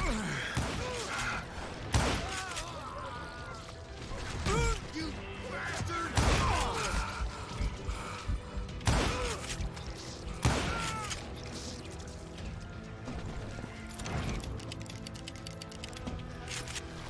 The boys had established quite a reputation by that time, so they attracted all manner of riffraff to their cause.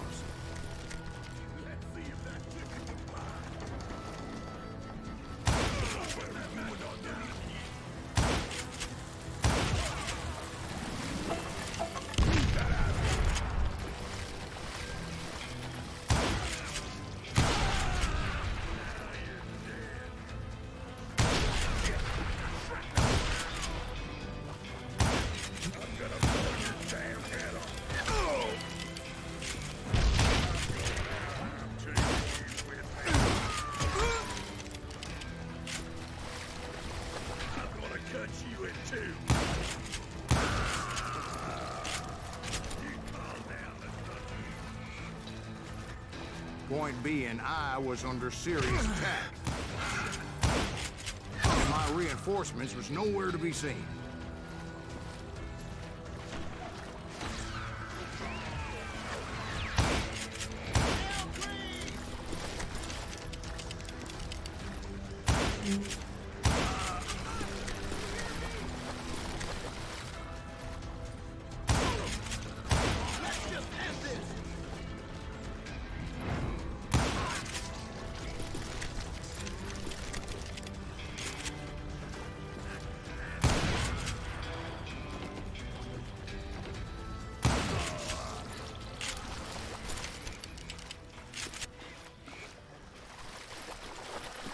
But luckily, a barn materialized as if right before my eyes. I scrambled up top to get a better view.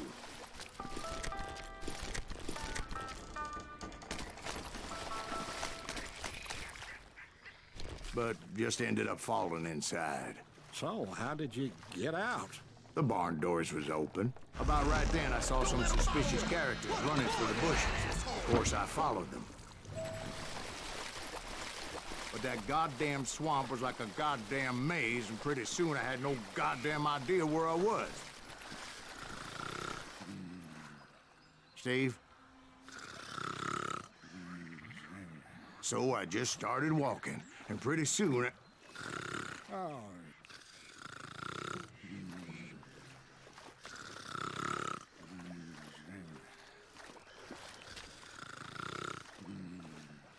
Steve?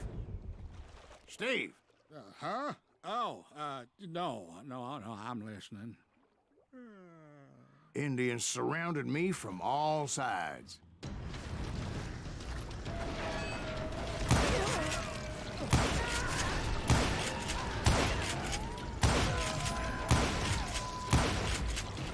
Indians? They were Indians? No. I just wanted to make sure Steve was paying attention. Now, where was I? You were following the Daltons through a swamp? That's right. See, Steve? Dwight's paying attention. No, I'm listening. I was just resting my eyes. So, where was I? The Daltons. Right. See, there's a reason so many outlaw gangs are made up of brothers. Being a brother is a very sacred thing. It's a bond like no other. Bounty hunters! Stop that, son bitch! So did you ever find the damn Daltons? Not yet. But I did find a few of their cousins. You Kansans breed like rabbits. More Smiths or Heimhoffers or who knows what. But hell, what's more important than family? I bet Ben knows what I'm talking about.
Mountain boys were out there somewhere, standing together against anyone who would threaten them.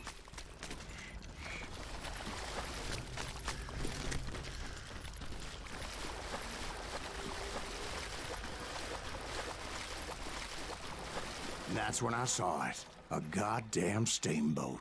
A steamboat in a swamp? Yeah, Steve, but this wasn't much more than a wreck, really. But how'd a damn steamboat end up in the swamps? Guess it floated off during the flood of '89. Now, was it a stern-wheeler or a side-wheeler? What?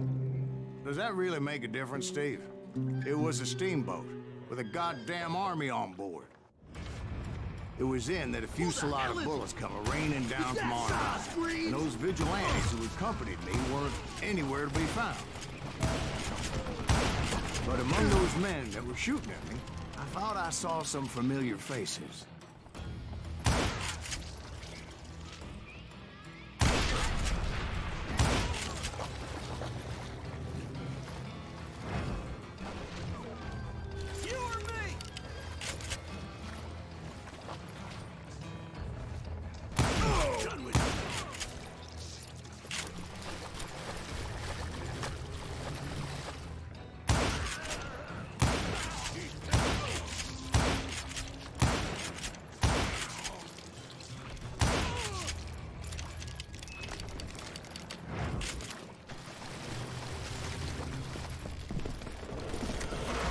Somewhere up there, the Daltons were waiting on me.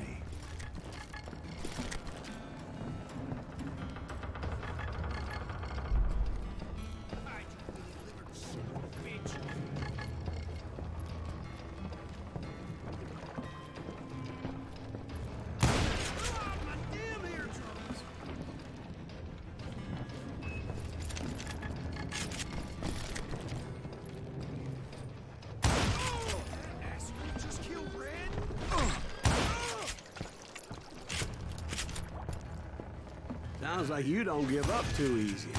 That's the kind of man I am, Ben. I set out to do something.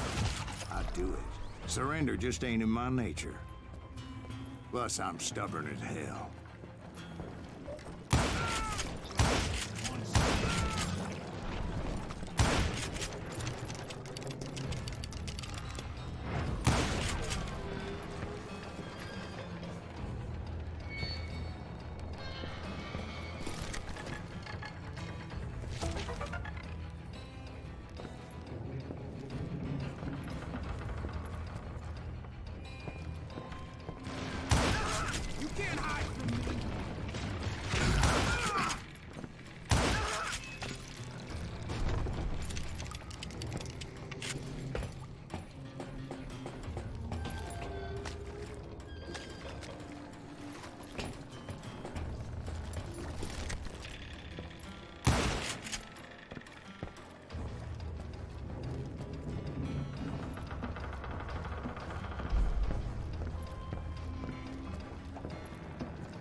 Right about then, much to my relief, the vigilantes finally arrived. Their leader motioned at a cabin in the middle of the top deck, pointing me directly at the Daltons. I finally had them, after months of dogged pursuit. But it turned out that they had me. Take him out! I'm sending you to hell!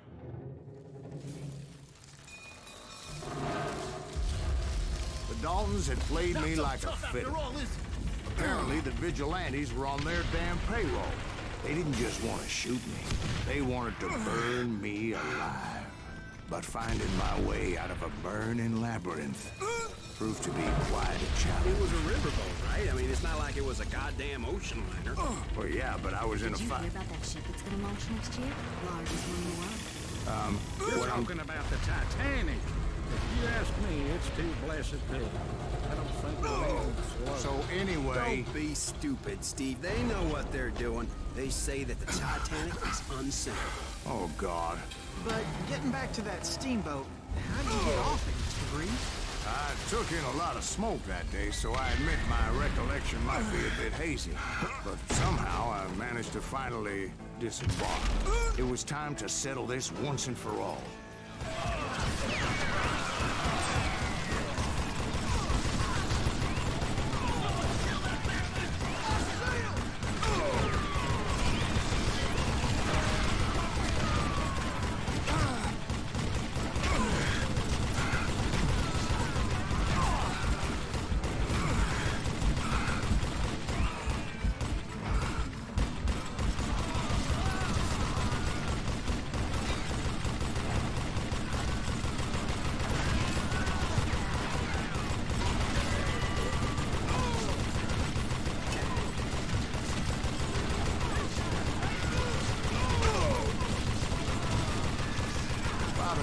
Weren't about to come at me one at a time. They were in this together. Two brothers side by side, determined to take me down. Confident that this time the odds were on their side.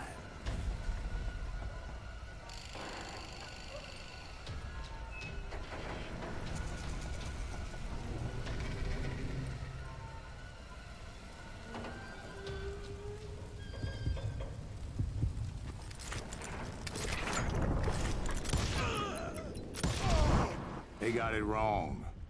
A sad end for those two. If they'd only known that Emmett was still alive despite his wounds. Paroled 14 years later, he moved to California and sold real estate and lived off the legend of that fateful day. And the tragic death of his two brothers.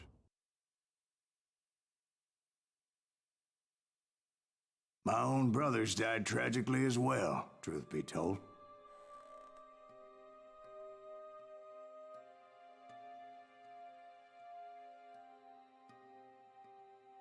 It was 1868, and me and my older brothers were pulling a tidy profit running cattle into Juarez, Mexico. One night after my brothers retired for the evening, I found a little poker game in a cantina with a couple of cowboys. And I just couldn't lose. I even won an old Spanish coin that had to be 100 years old. Well, I was mighty pleased with myself the next morning as my brothers and I rode for Texas. But before we crossed the border, those cowboys caught up with us. It was Johnny Ringo, Roscoe Bob Bryant, and another asshole named Jim. They wanted their money back and everything else we had, including our lives, as those boys didn't want us coming for them later. Bob put that old Spanish coin in my mouth and said, "I won't have it said that I left you with nothing, boy." Well, those horses bolted, and there we hung as those bastards rode away. The branch finally snapped under the weight of the three of us, but being my older brothers were bigger and heavier, they were already dead. And right then I swore to myself that I would avenge them. Ringo you know about. But Bob eluded me, until I heard he was riding with the Wild Bunch.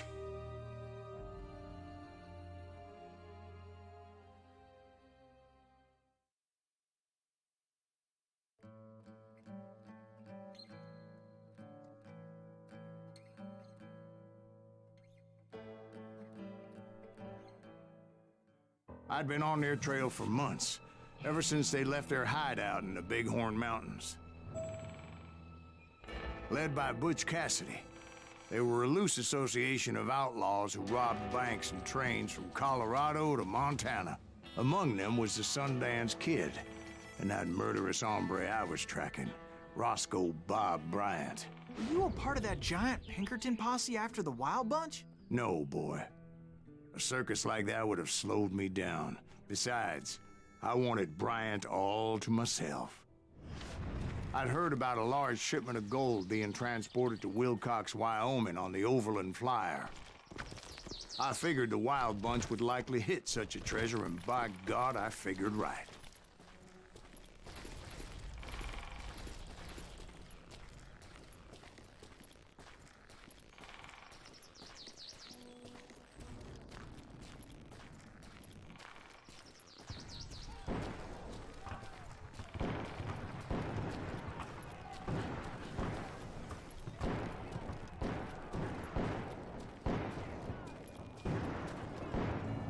They They blew the bridge with the intention of forcing the train to stop. Well, I assumed the wild bunch was likely in the still intact part of the train high above, so I had no choice but to make my way up through the passenger cars dangling down. I was determined to make that sumbitch Bob pay for what he did to my brothers.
My ears are still ringing from blowing up that bridge.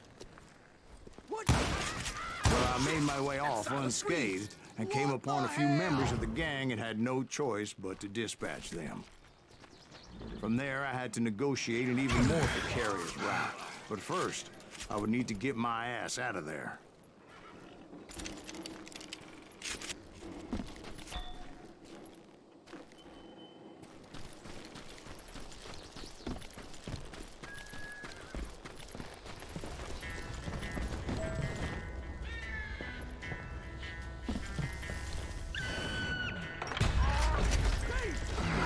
Jumped from the frying pan into the fire as the train was clearly fixing to fall. I had found the gang, but in order to find old Bob, I needed to fight my way forward past a whole passel of desperados. Outside, inside, any way I could, I made my way towards my prey. You hear me? Well, what about the passengers? It was mostly a freight train, as I recall. There were no passengers aboard that day. Now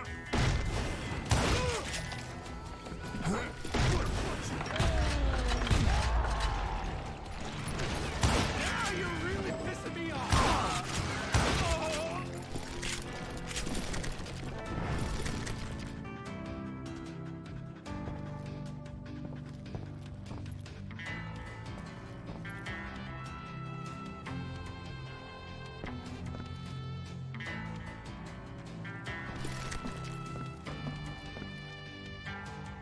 As I mentioned before, I am not fond of heights.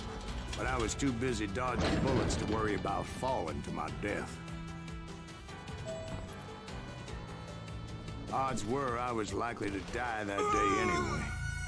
So I was determined to take down as many of those bastards as I could.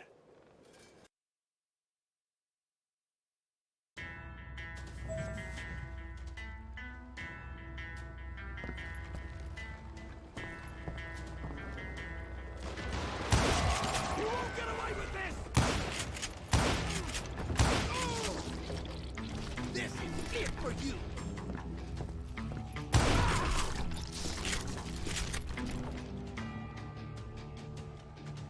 Ready to meet your maker. At times, it was like shooting ducks in a shooting gallery.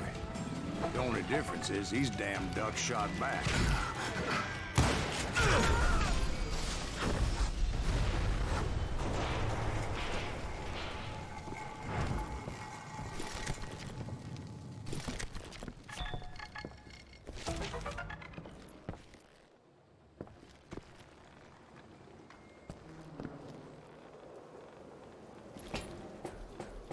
I kept hoping the law would show up and give me a hand. You mean like that giant Pinkerton posse that I read about? Did they come riding in, guns a-blazing to help?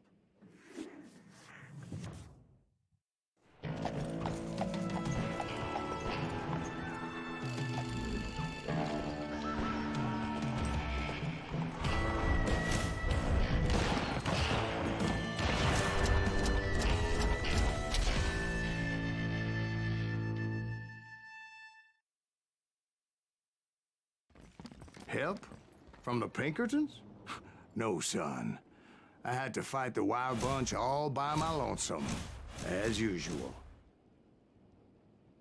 Who the hell is that?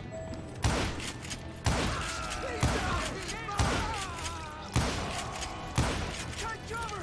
Retreat! Retreat!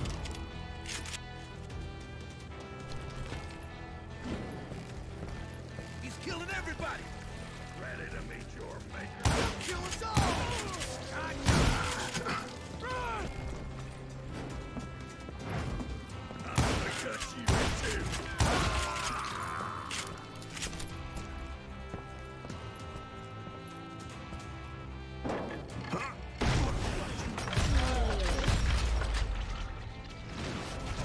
As good as me.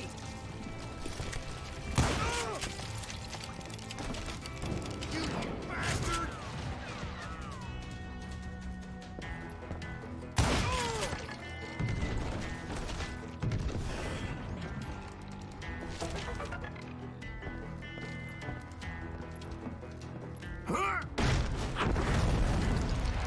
My guess is those dime novels didn't portray this as it happened, did they?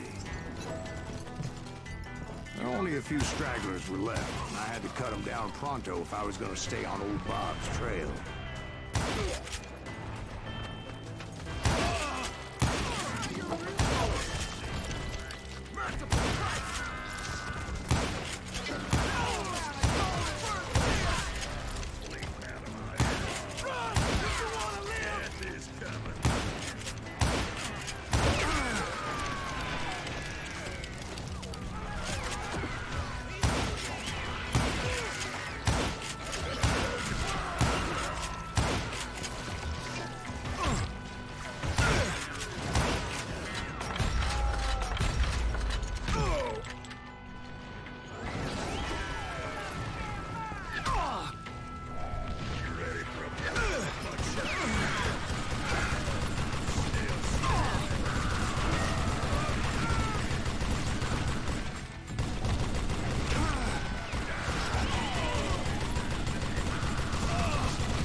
Once I silenced all those guns, I went searching for my nemesis, determined to finally have my justice.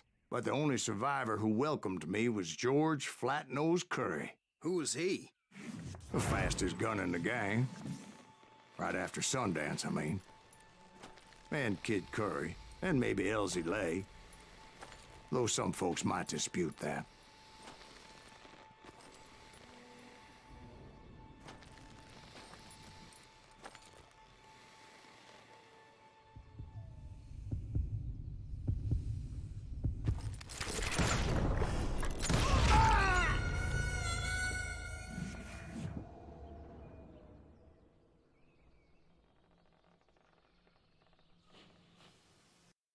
The fastest gun in the gang.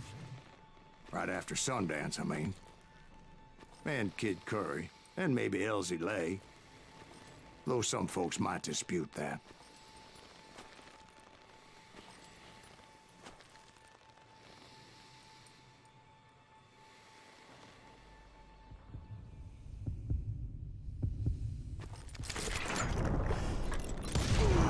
On that very same day, Butch Cassidy and the Sundance Kid decided to leave the Wild Bunch behind and decamped for South America.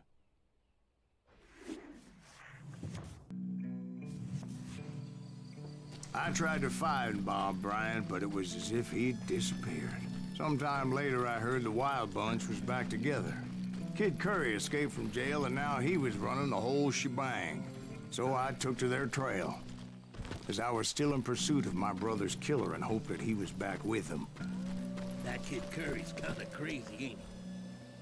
Don't let him... Anyways, I tracked those boys to a camp right outside Parachute, Colorado. Being outnumbered, I didn't bother with a warning shot. I just started taking those bastards down. Old Bob wasn't among them, and neither was Kid Curry. I could sense him close by, however, plotting something nasty. I just needed a clue as to their whereabouts. And I found one. A map with their bold plan clearly marked. This time they were fixing to blow up a train trestle. Property of the Union Pacific.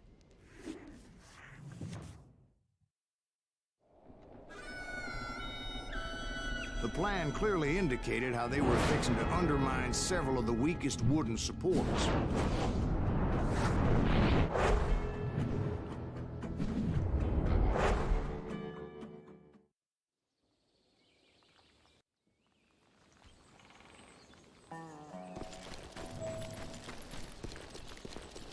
Kid Curry was considered the wildest of the wild bunch. It was said that he fathered 85 bastard children, though some say it was only 5. Kid Curry had bragged to a whore how he was gonna rob a train heading to the U.S. Mint in Denver. And that whore, Fat Sally, she told me.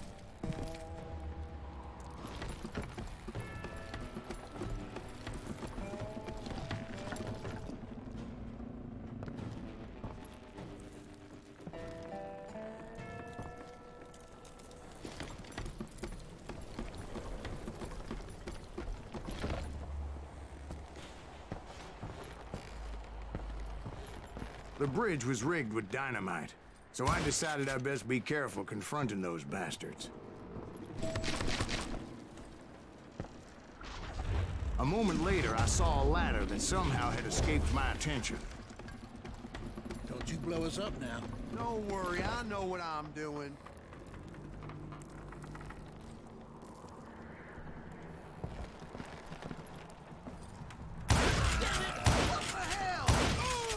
The Wild Bunch did not take kindly to my presence and attempted to blow my head off.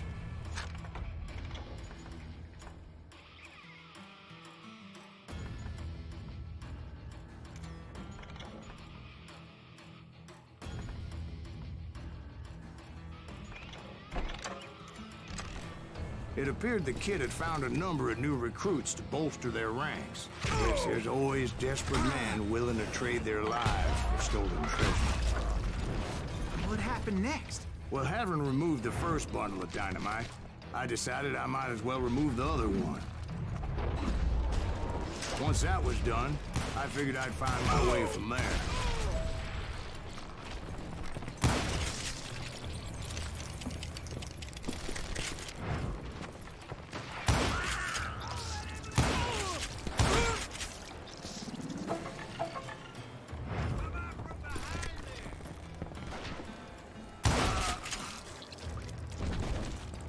This asshole has a death wish!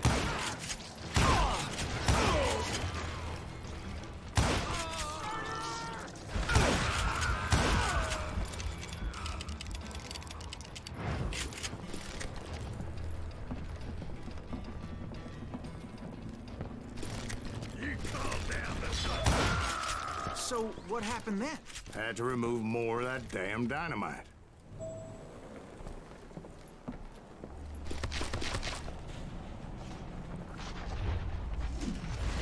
It must have been terrifying trying to make your way across. I was sweating it a bit, but then I noticed a footbridge tied up on high, so I shot the rope.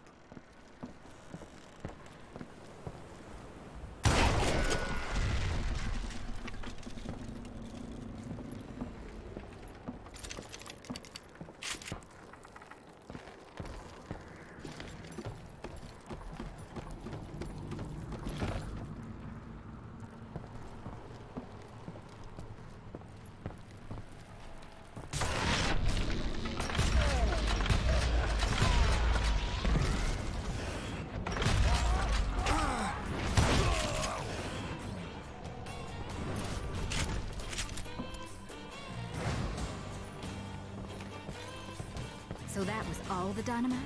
Funny you should mention that, darling. As actually there was a fourth charge impeding my progress. Once I removed it, my path was pretty clear.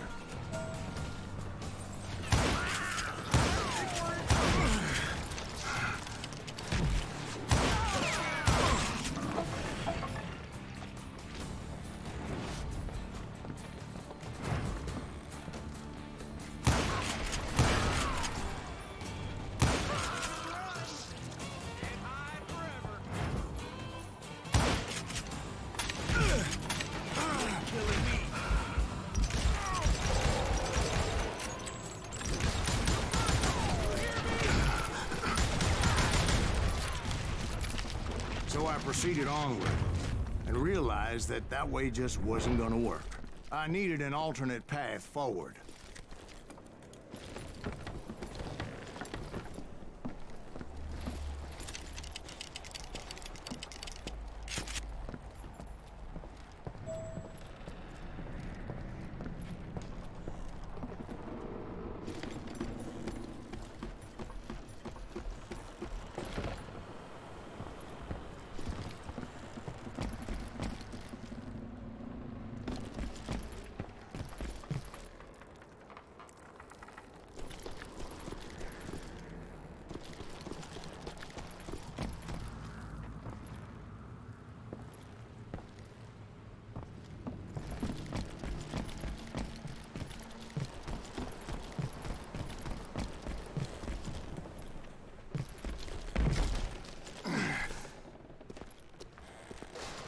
Luckily, I found a cave, and as I made my way back to the bridge, I saw something that concerned me.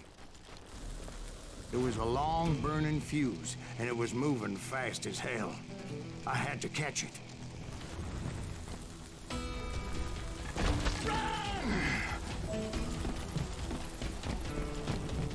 The burning fuse was so damn quick, I had to run like the wind. I almost had it, but no. Thought I was gonna have a coronary when I lost sight of those sparks. My heart was pounding like a sledgehammer.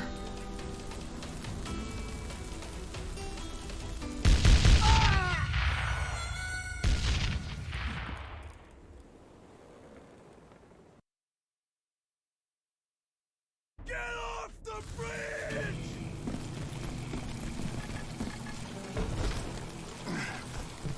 I knew that failure meant boom.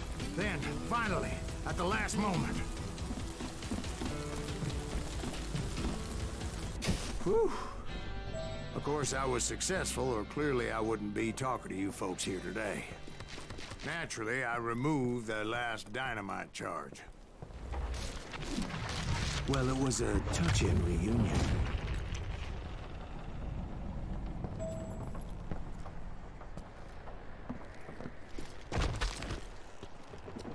But by this time, I was thoroughly exhausted and dragging my ass, as I was not a young man anymore.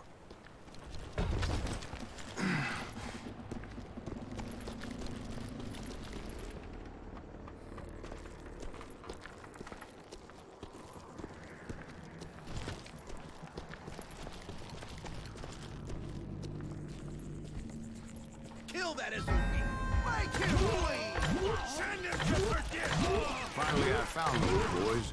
Or more precisely, they found me. He's crazy! Nuttier than a damn fruit cake! Shoot that asshole!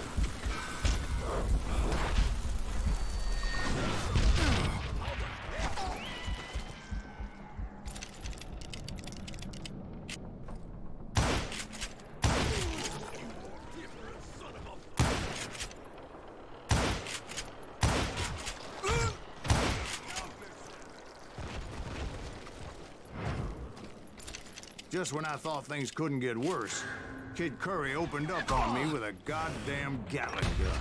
It was hidden in this tunnel and pretty well shielded.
Luckily, I had located some dynamite.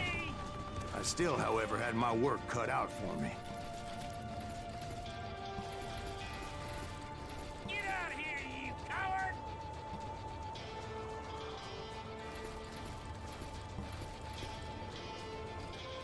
Last mistake you'll ever make! Come on, come on, come on!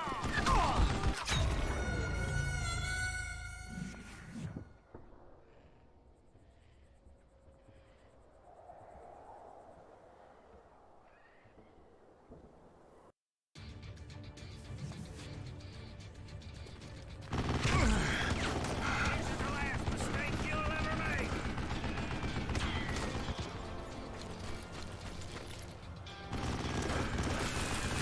It's not fair! Do you know who I am? Damn! God damn it, I need some help here! Come on, boys! Take this sucker out! Can't beat me!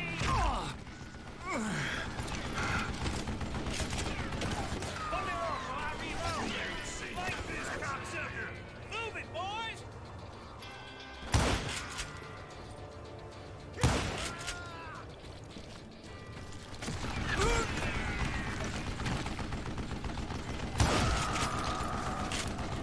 You can't hide forever!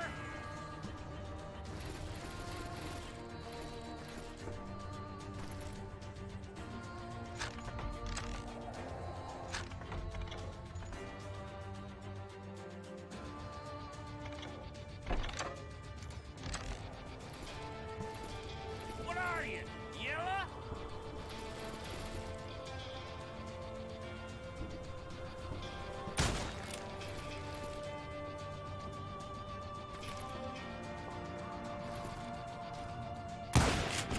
Man smells like a dead.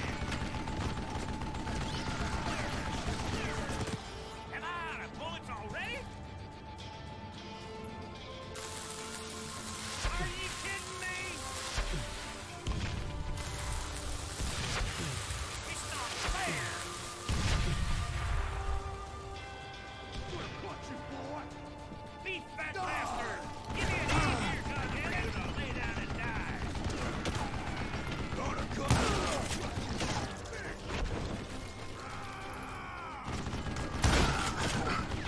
This is the last mistake you'll ever make! Damn! Eventually, I brought that tunnel down. And that's when I met Kid Curry himself. He had decided to stop pussyfooting around and deal with me personally.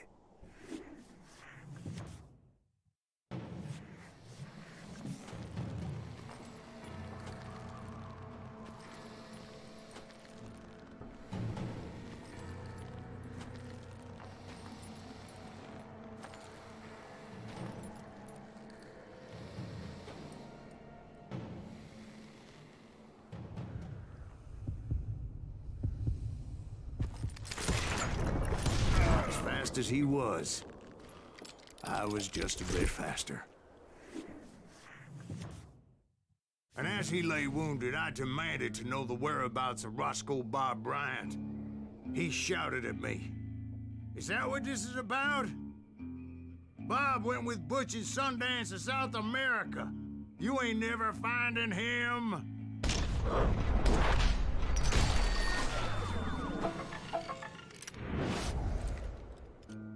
Those were his last words.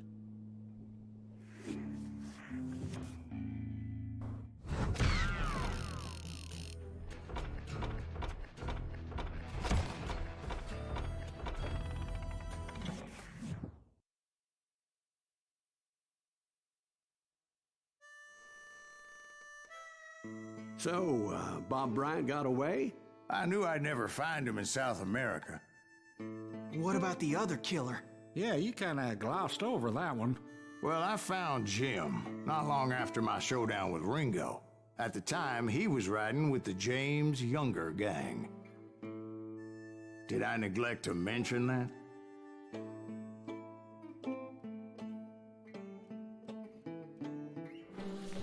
Jesse James? The greatest outlaw who ever lived? Jesse and his kin rode with Quantrill when he raided Lawrence, Kansas, and killed near 200 people, boy. Nothing great about that. And from there, him and his brother went on to rob banks and trains from Kansas to Missouri. Which is why there was such a rich bounty on their heads. 40 grand for both of them, dead or alive. That's one hell of a payday.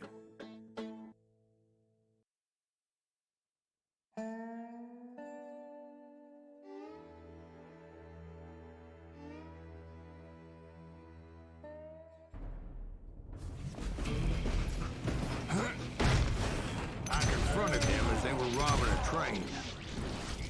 Bullets were flying at me from every which way. But I knew I'd have to fight my way forward if I was gonna find this kid.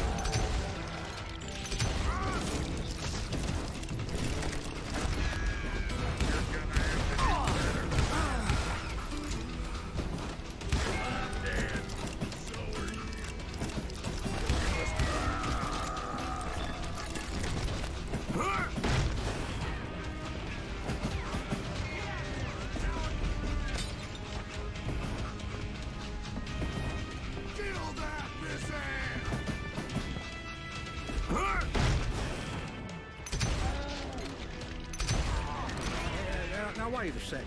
How'd they stop this train in the first place? Well, the James boys were experts at this.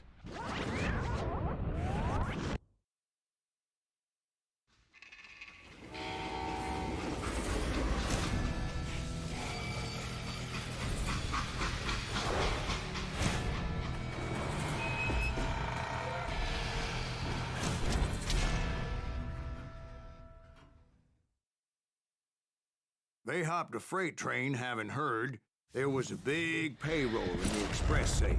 So, I hopped the same train.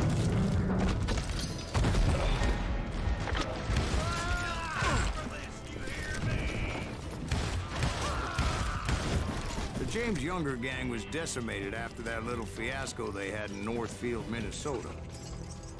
So Jesse needed more men and took on the killer I was after, along with a host of others. I was hoping to find my man and put a bullet in his head. Climbing around that train, I must have swallowed 100 damn bugs before I reached James that... Younger gang pulled the first train robbery west of the Mississippi. Sounds like you hold them in high regard. Everyone knows they were the most famous outlaw gang ever. And you took them all on by your lonesome. Again. I'm finding this all a little hard to swallow, friend. Well, maybe you need to wash it down with some whiskey. By the way, did I mention that that train was flying down those tracks like a bat out of hell?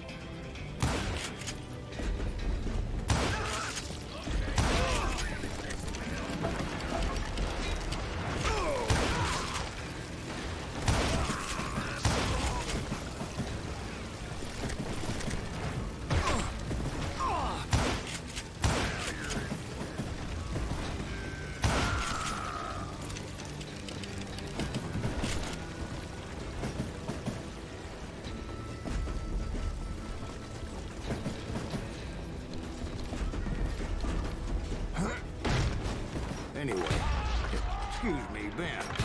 Where would I find the gentleman's facilities? Suddenly I have an urgent need to drain my one-eyed snake. Well, I've had more than a few drinks, and I've been sitting here for quite a spell. Right through there. Let me show you. I've never heard so much malarkey in my life. You think he's bullshitting us? You don't think he's Silas Greaves? I think he's just some old drunk looking for some free liquor.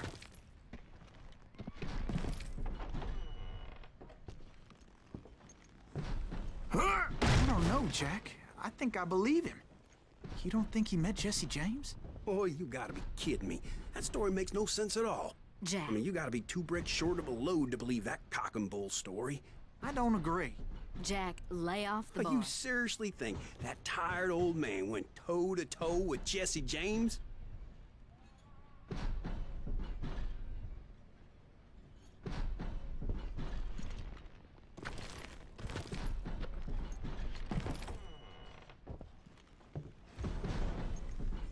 Well, that's better.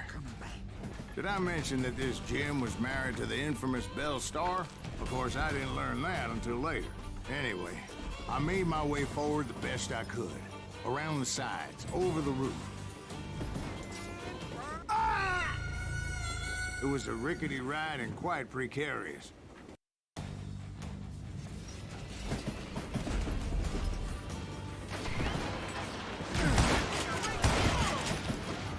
At some point, some sumbitch saw me and shouted out, "It's a damn Pinkertons!" It's a damn Pinkertons! Now, I never worked for that limey cocksucker, but I guess they assumed I was one of his assassins. Those evil bastards firebombed Jesse's mother's house and killed his stepbrother. So it's no wonder each and every asshole on that train wanted me dead. Everybody's always mistaking you for somebody else, aren't they? Why is that, I wonder? You rightly know, Jack. I'm just telling you how I remember it.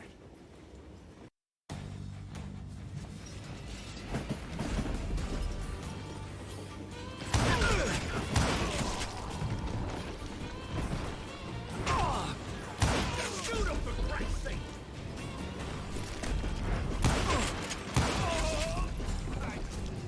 Son of a bitch!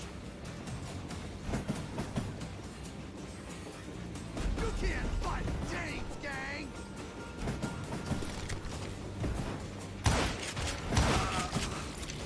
Sorry, son of a bitch!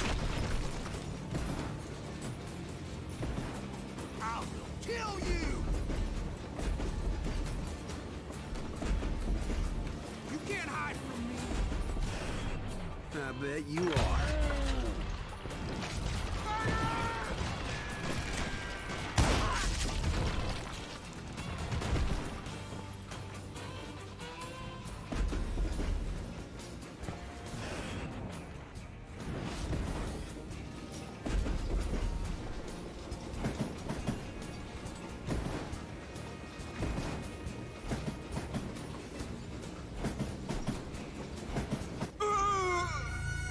It was definitely safer on the inside of the train.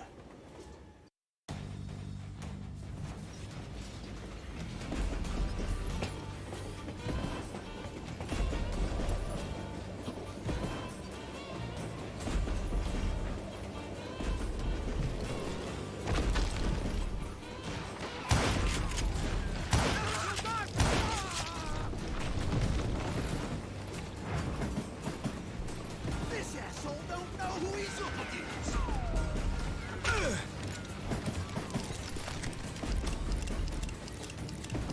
That's right! I came across a flat car piled high with logs and had to come up with a creative way to make my way forward.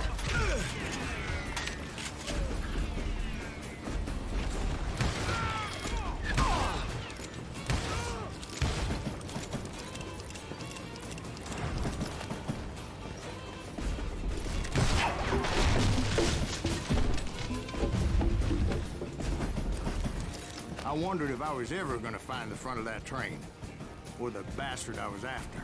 Right about then, I was attacked by some asshole on a Gatling gun. Yeah, seems like you run into a lot of them. Asshole? Gatling guns. Yes, I did. Now, I don't remember how I took it out. It was either a bullet or dynamite. Where would you find dynamite? Does it really matter, Jack? You're messing with the flow of the story here. Gotta reload!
was looking for Jim and shooting any son of a bitch stupid enough to get in my way.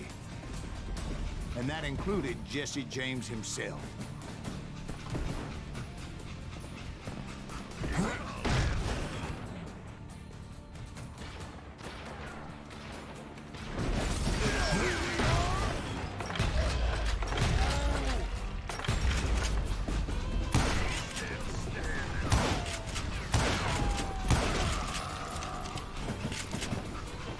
There sure were a lot of men determined to die that day.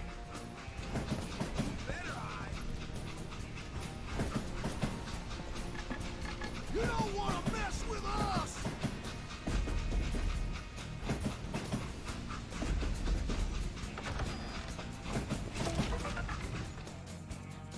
You can't fight James, gang!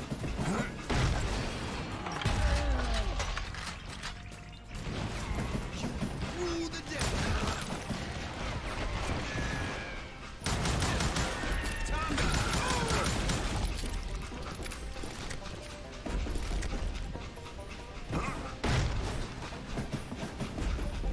It was then that Jesse detached the express car from the rest of the damn train.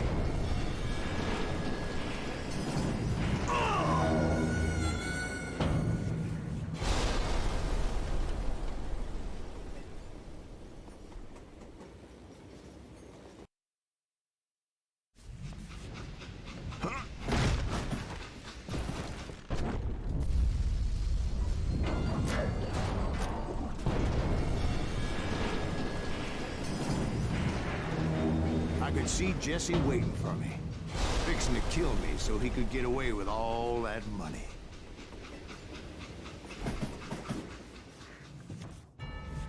You had a showdown with Jesse James? Of course he didn't. Everybody knows that Jesse was killed by Bob Ford. Yeah. Jesse went out like John Wesley Hardin. Coward shot him in the back of the head. Guess it doesn't matter how far you run, does it, Ben? Your past always catches up with you.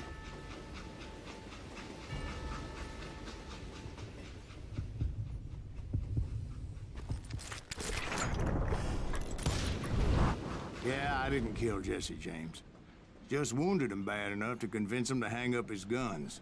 What about that Jim fella? What happened to him?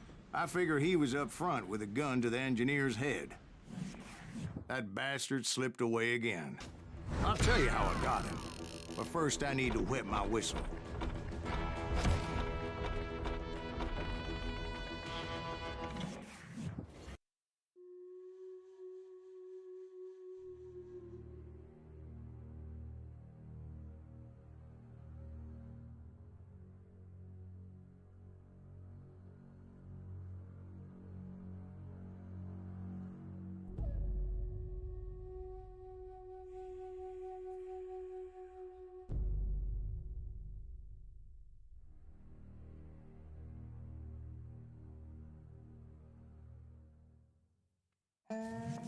After my showdown with Jesse, I continued to track his brother, Frank, and that son of a bitch, Jim. I followed those bastards into the high mountains as they were going to ground. What mountains would that be? Somewhere in the Ozarks, I believe. The perfect place to hide out from the authorities.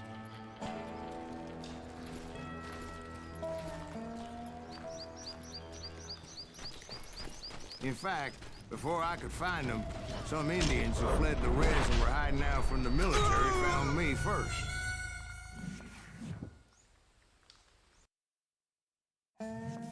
After my showdown with Jesse, I continued to track his brother, Frank, and that son of a bitch, Jim.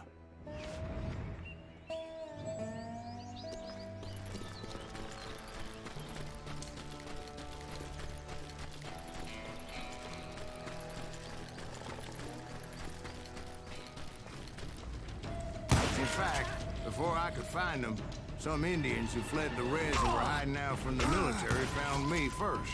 They probably thought I was a cavalry scout and didn't want me telling the military where they were. Indians? They could have been Cheyenne, but there was all sorts of renegades roaming the landscape back then.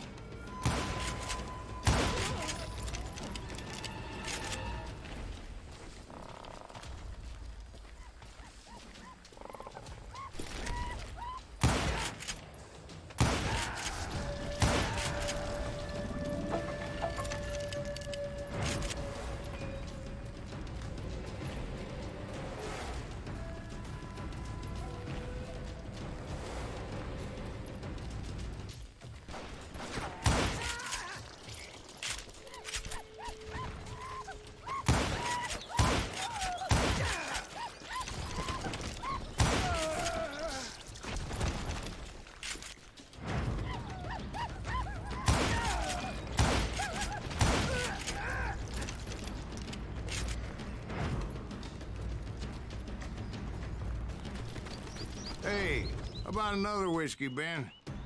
Nothing better to soothe the troubled soul.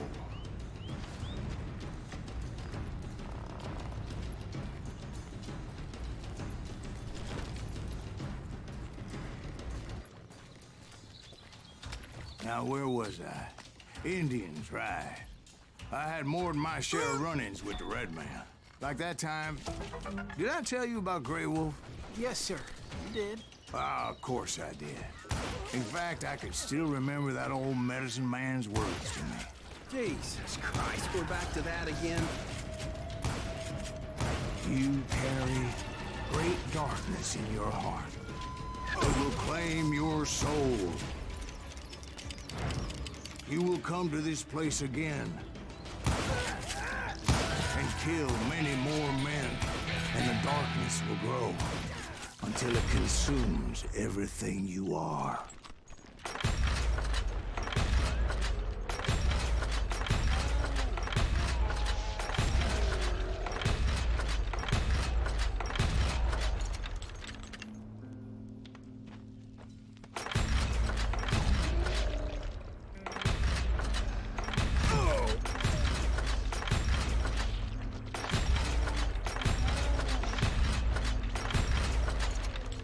So, did you ever find him?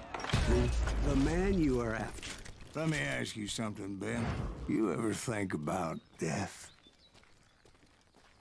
Mr. Greaves, are you all right?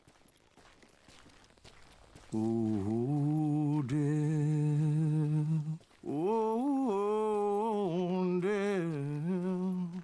Won't you spare me over till another year? What is this that I can't see with ice cold hands taking hold of me? Well, I am death, none can excel. I'll open the door to heaven or hell. Oh, death. Oh, death. Won't you spare me over till another year? So, are you gonna answer the question? What question is that? Jim Reed. Did you ever find him? Reed was indeed that son-bitch's surname. That's right, Ben. A despicable character. I remember him laughing like a hyena that cold morning they lynched me and my brothers. He was intent on avoiding my vengeance, but nothing was gonna stop me. Nothing.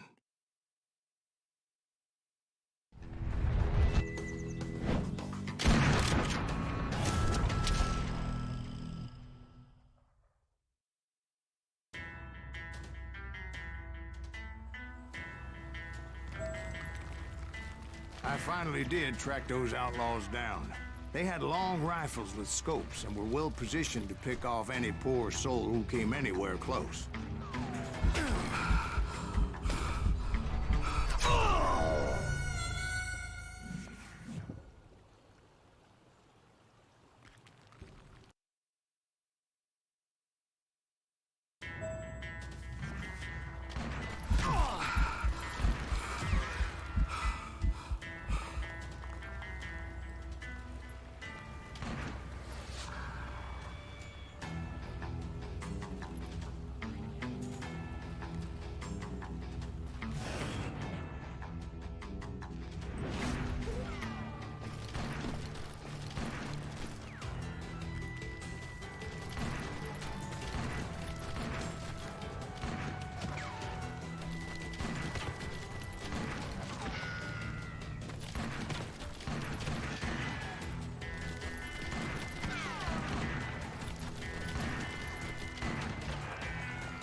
I'm guessing Frank James believed I was responsible for the demise of his brother Jesse. I couldn't really disagree with the man, as I thought Jesse was dead then as well.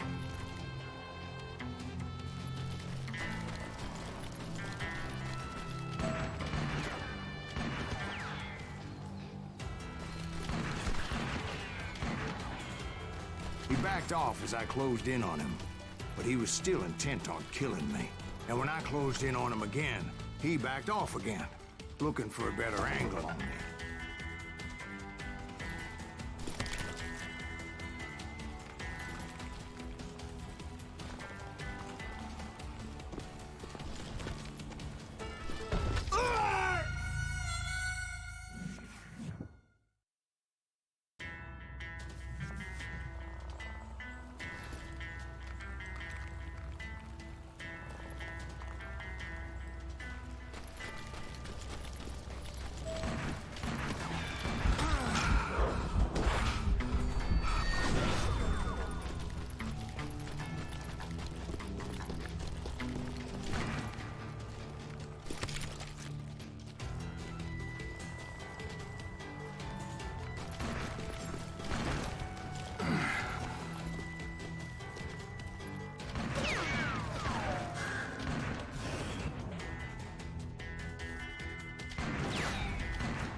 Hell, I can't fault Frank for wanting his revenge, as I was there for the same damn reason myself.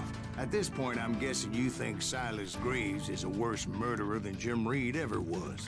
No, sir. A man who spent half his life killing somebody's brothers, fathers, sons. I think you were just looking for justice, sir. Is that what I was looking for, Dwight? Is that what it was? Justice?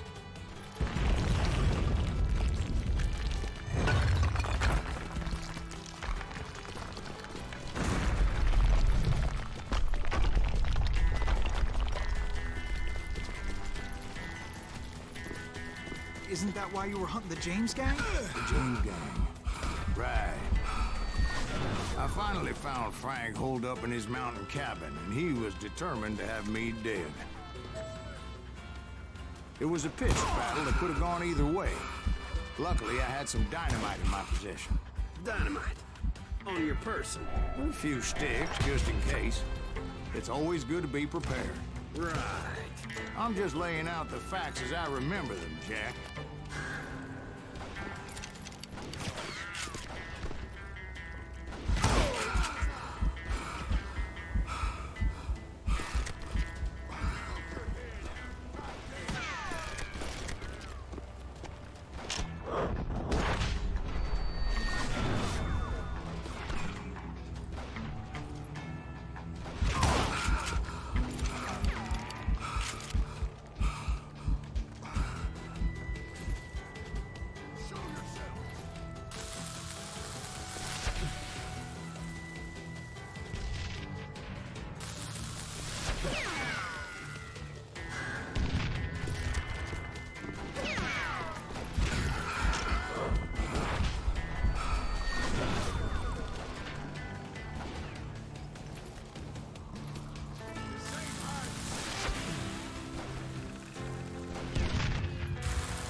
Shack? Well, it went tumbling right off that cliff. With Frank James still in it? Yes, sir. But Frank James is still alive, living in Missouri, showing folks around the family farm for 25 cents a tour. I didn't say he died in the fall, now did I?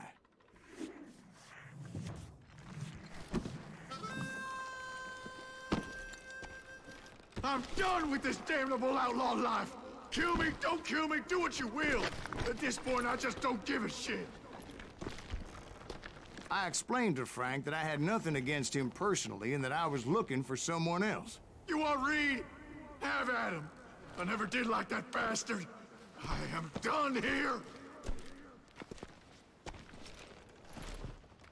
We parted in peace as Frank pointed out the path to my prey before making his way back down the hill.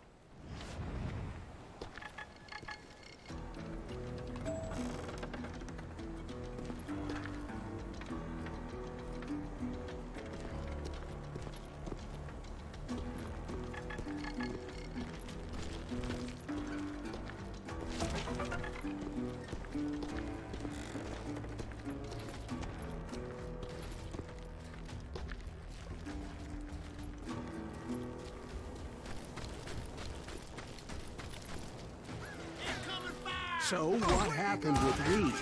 Well, I finally found the last of the gang hiding in a nearby cave. First, I had to dispatch the lookouts, as I was determined not to let that murderer escape my revenge again. But rather than wander in willy-nilly, I decided it would be better to smoke that sumbitch out. "Hey, Reed!" I shouted. "No wonder you're so ornery.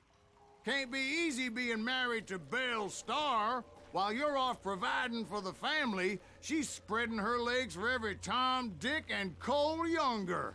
Not an attractive woman exactly, but very friendly. At least she was to me." Son of a bitch! It was then that the last bunch of bandits jumped out of hiding. Why won't this asshole give up? Would someone please kill him?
Eventually, it was just me and Reed.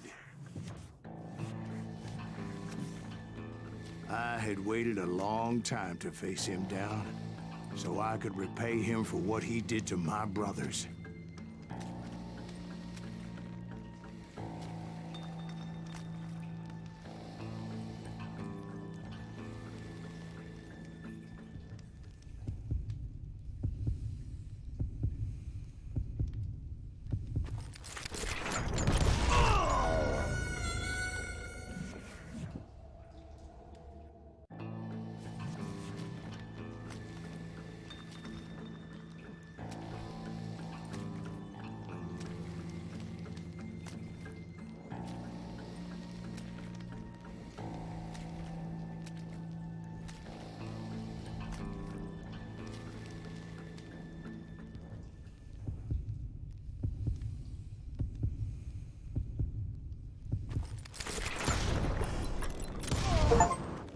And repay him I did.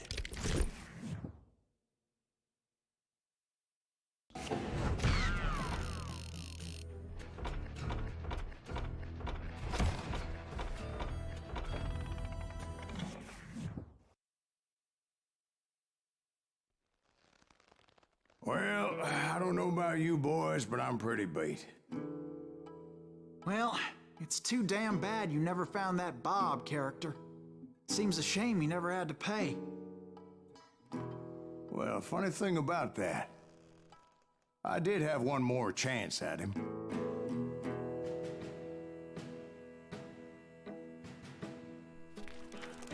Six months ago, I heard that Butch and Sundance were back in the States and had gathered up some of their old gang. I tracked them down, hoping that Roscoe Bob Bryant had returned with them. So you're saying they didn't die down in Bolivia? That's what I'm saying.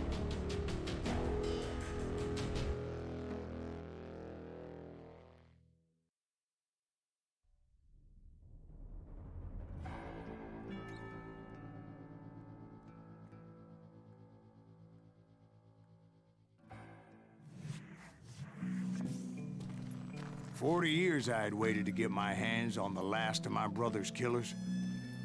Not even an army of demons could have stopped me now.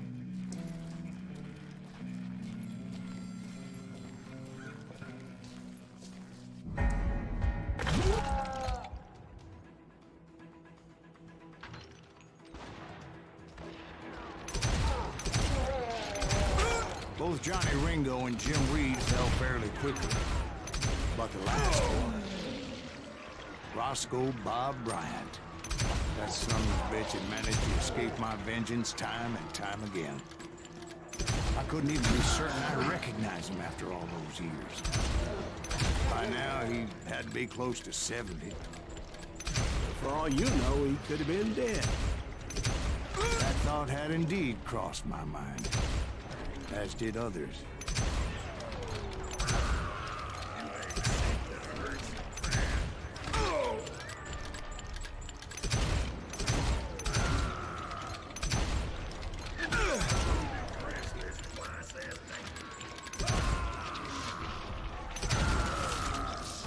For instance, did my thirst for vengeance turn me into something worse than the man I was after? By this point in my storied career, I had killed more men than Bob Bryant ever had.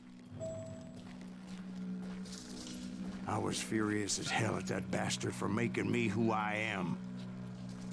A man with no family, no friends, no purpose except shooting Bob Bryant dead.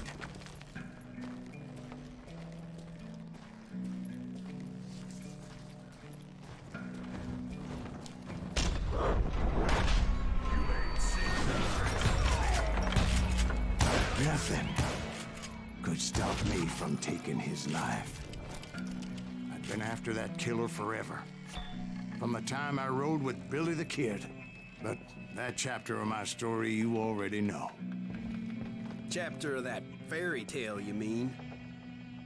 Suddenly it was 1910. There I was, an old man roaming a ghost town dead almost 2 decades.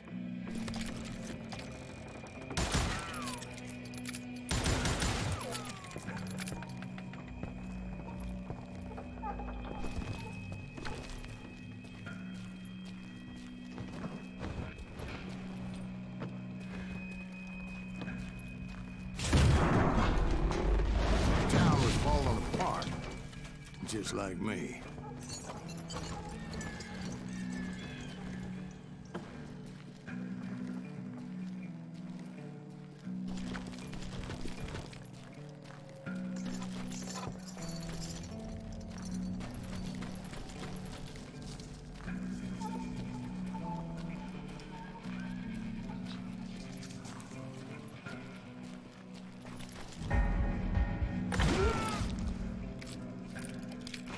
But I wasn't about to call it quits.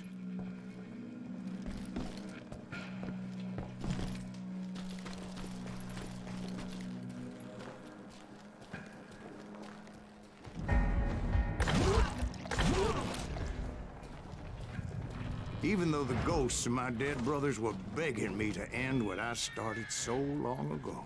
Mr. Graves, are you all right? Would you like some water? The Wild Bunch knew I was there.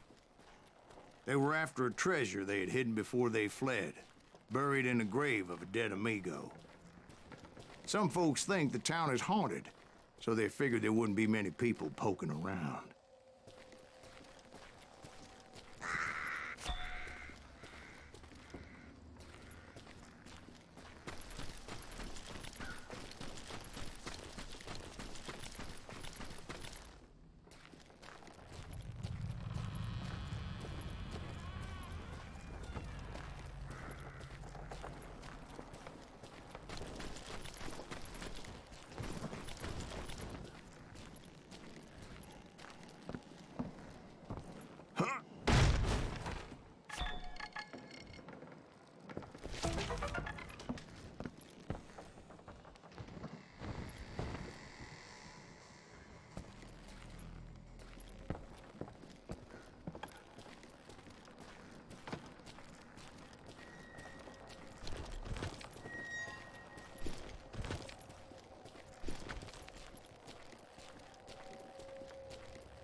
I intended to fill that grave with Bob Bryant's corpse. But like I said, the bandits knew I was on to them. They lured me in and hit me with everything they had. Put that teaser in the ground!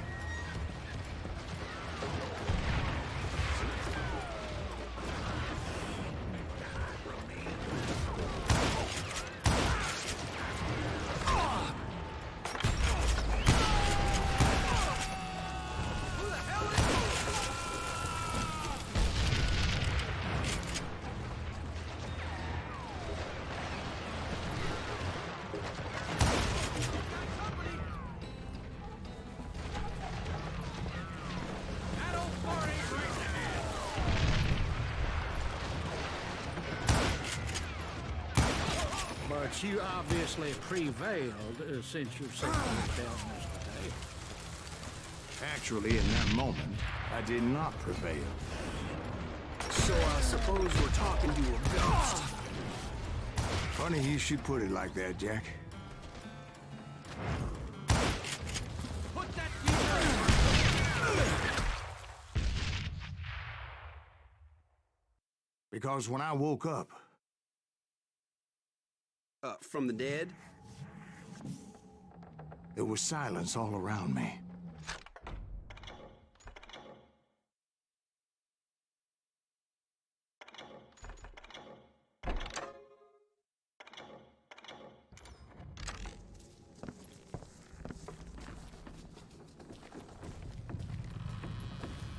I could swear to God I saw Billy then.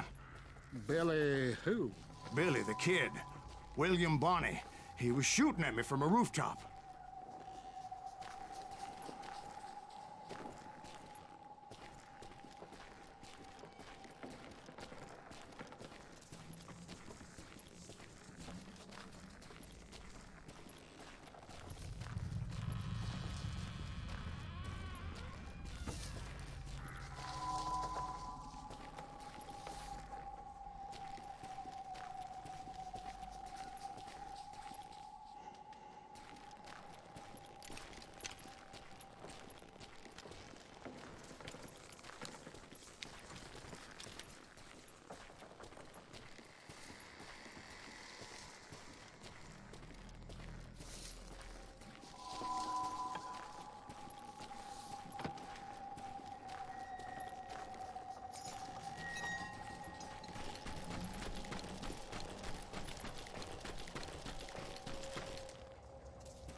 Here, there, even over there.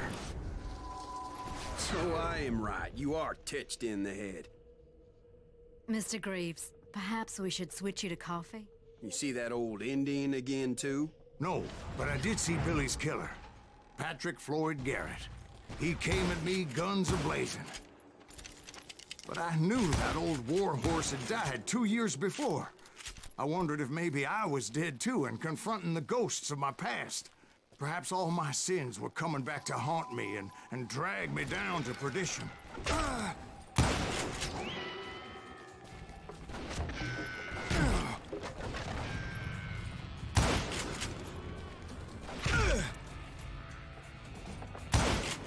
I saw Henry Plummer throw dynamite at me.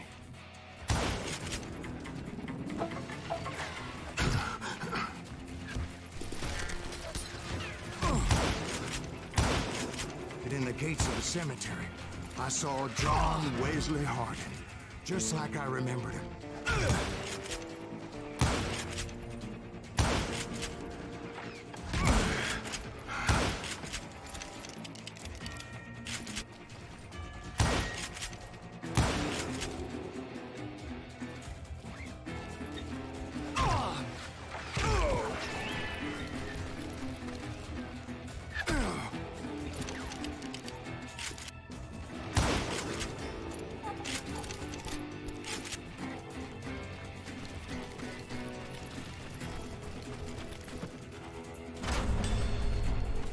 Dollinger appeared with his terrible double-barrel shotgun.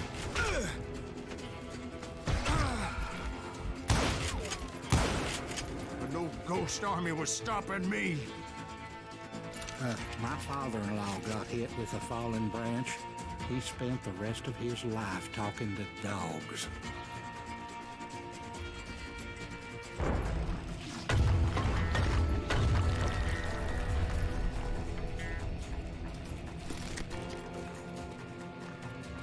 Newman Hayes Clanton, William Brocious, John Peters Ringo, they all wanted me dead.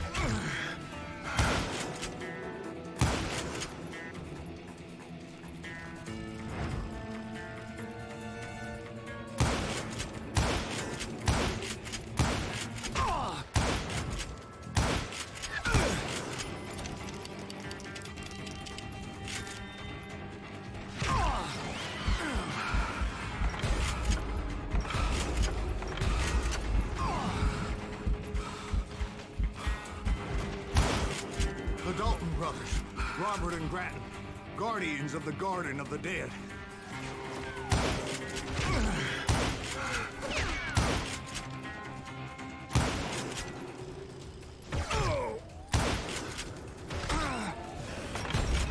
George Curry and Harvey Logan, alias Kid Curry, both thirsty for vengeance from the great beyond.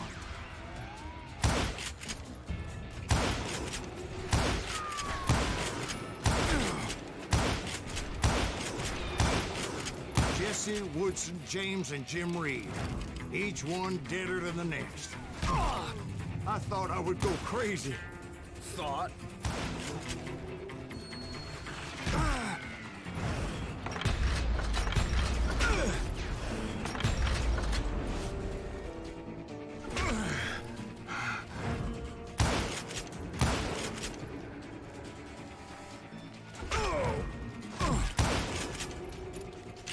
Finally, I saw Harry Alonzo Longabaugh. The Sundance Kid? Like a general leading his Legion of the Dead. You told us before that you seem alive. He was alive.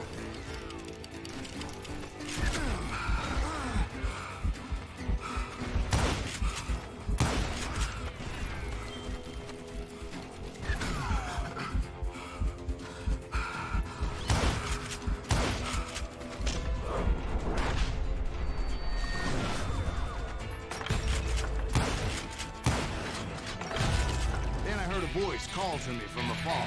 It was Robert Leroy Parker, a.k.a. Butch Cassidy, coming at me from out of the fog. Thanks for taking care of that bastard.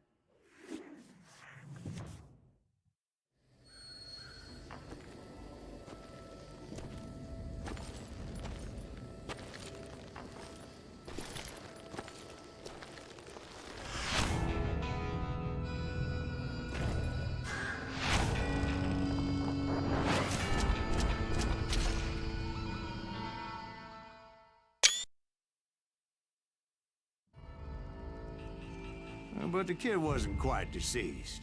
Not yet. Takes more than one little bullet to kill the likes of me, partner. Those two looked like they hadn't seen each other for quite a while. Clearly, they were no longer amigos. Shit. I was hoping I wouldn't have to kill you. You won't have to, Butch. I'm killing you first. I asked them about Bob Bryant, but they were too busy with their own heated conversation. Let me get this shit straight. You want my money and the love of my life? You frittered it all away, Butch. Anna's mine. So is that damn money. I didn't want to shoot anybody until I had an answer to my question, but those boys didn't give me much of a choice.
Butch Cassidy and the Sundance Kid died there in that cemetery not 6 months ago.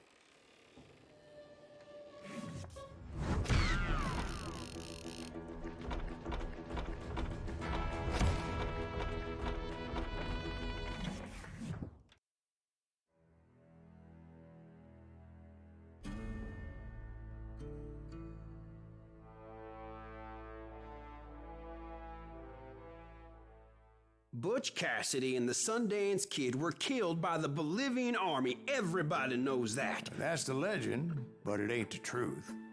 So, you never found Bob? There is no Bob. This old sumbitch ain't even Silas Greaves. Sir, is that true? Have you been pulling our legs this whole time? Well, not the whole time. Oh man, I think you've worn out your welcome here. Maybe you're right, Jack. Maybe it's time to pay. You see, Ben, or should I say Bob, your past always catches up with you. I was a different man back then, crazy. Drinking, I've changed my ways, I swear to you.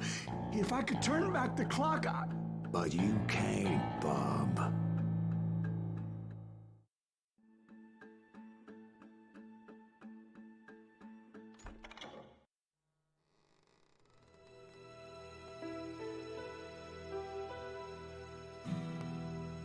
Why'd you toy with me like that? Telling those tales, knowing all along. Why not just lay your cards on the table?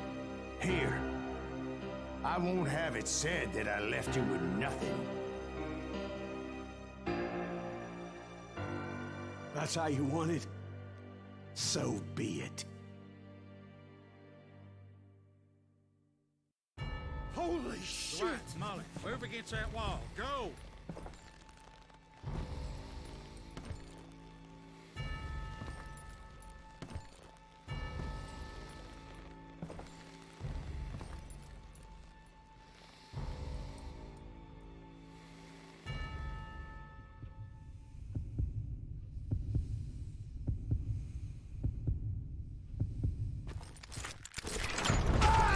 Damn lion drifter!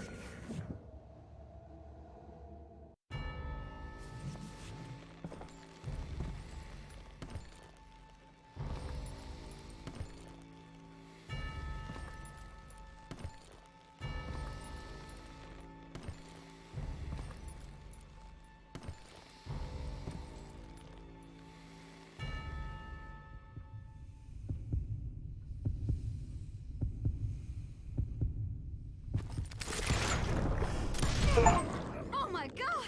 Oh, Jesus!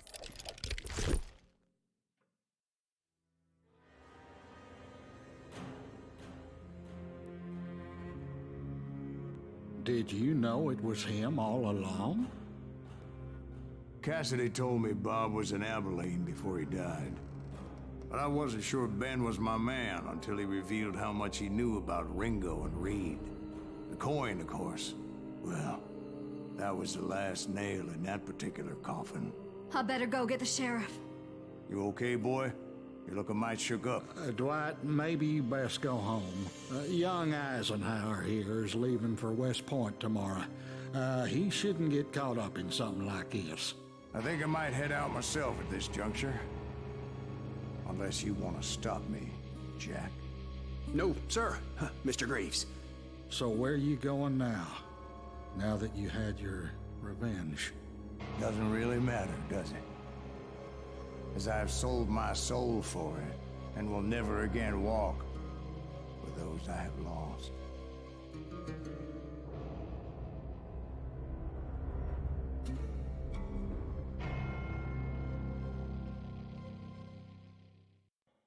Ooh, dear. Oh, dear. Won't you spare me over till another year?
There are men who fear legends, but a man legends fear. He's a four-hosted reaper, crying bullets for tears.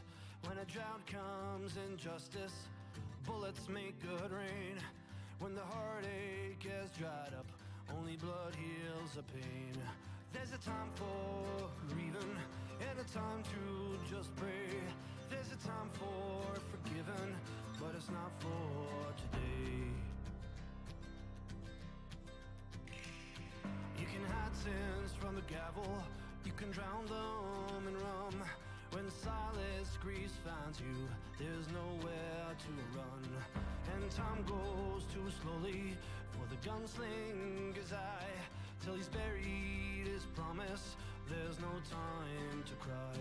There's a time for grieving and a time to just pray. There's a time for forgiving, but it's not for today. There's a time for grieving and a time to just pray. When solace grease finds you, it's a time you must pay. That's a time you must pay.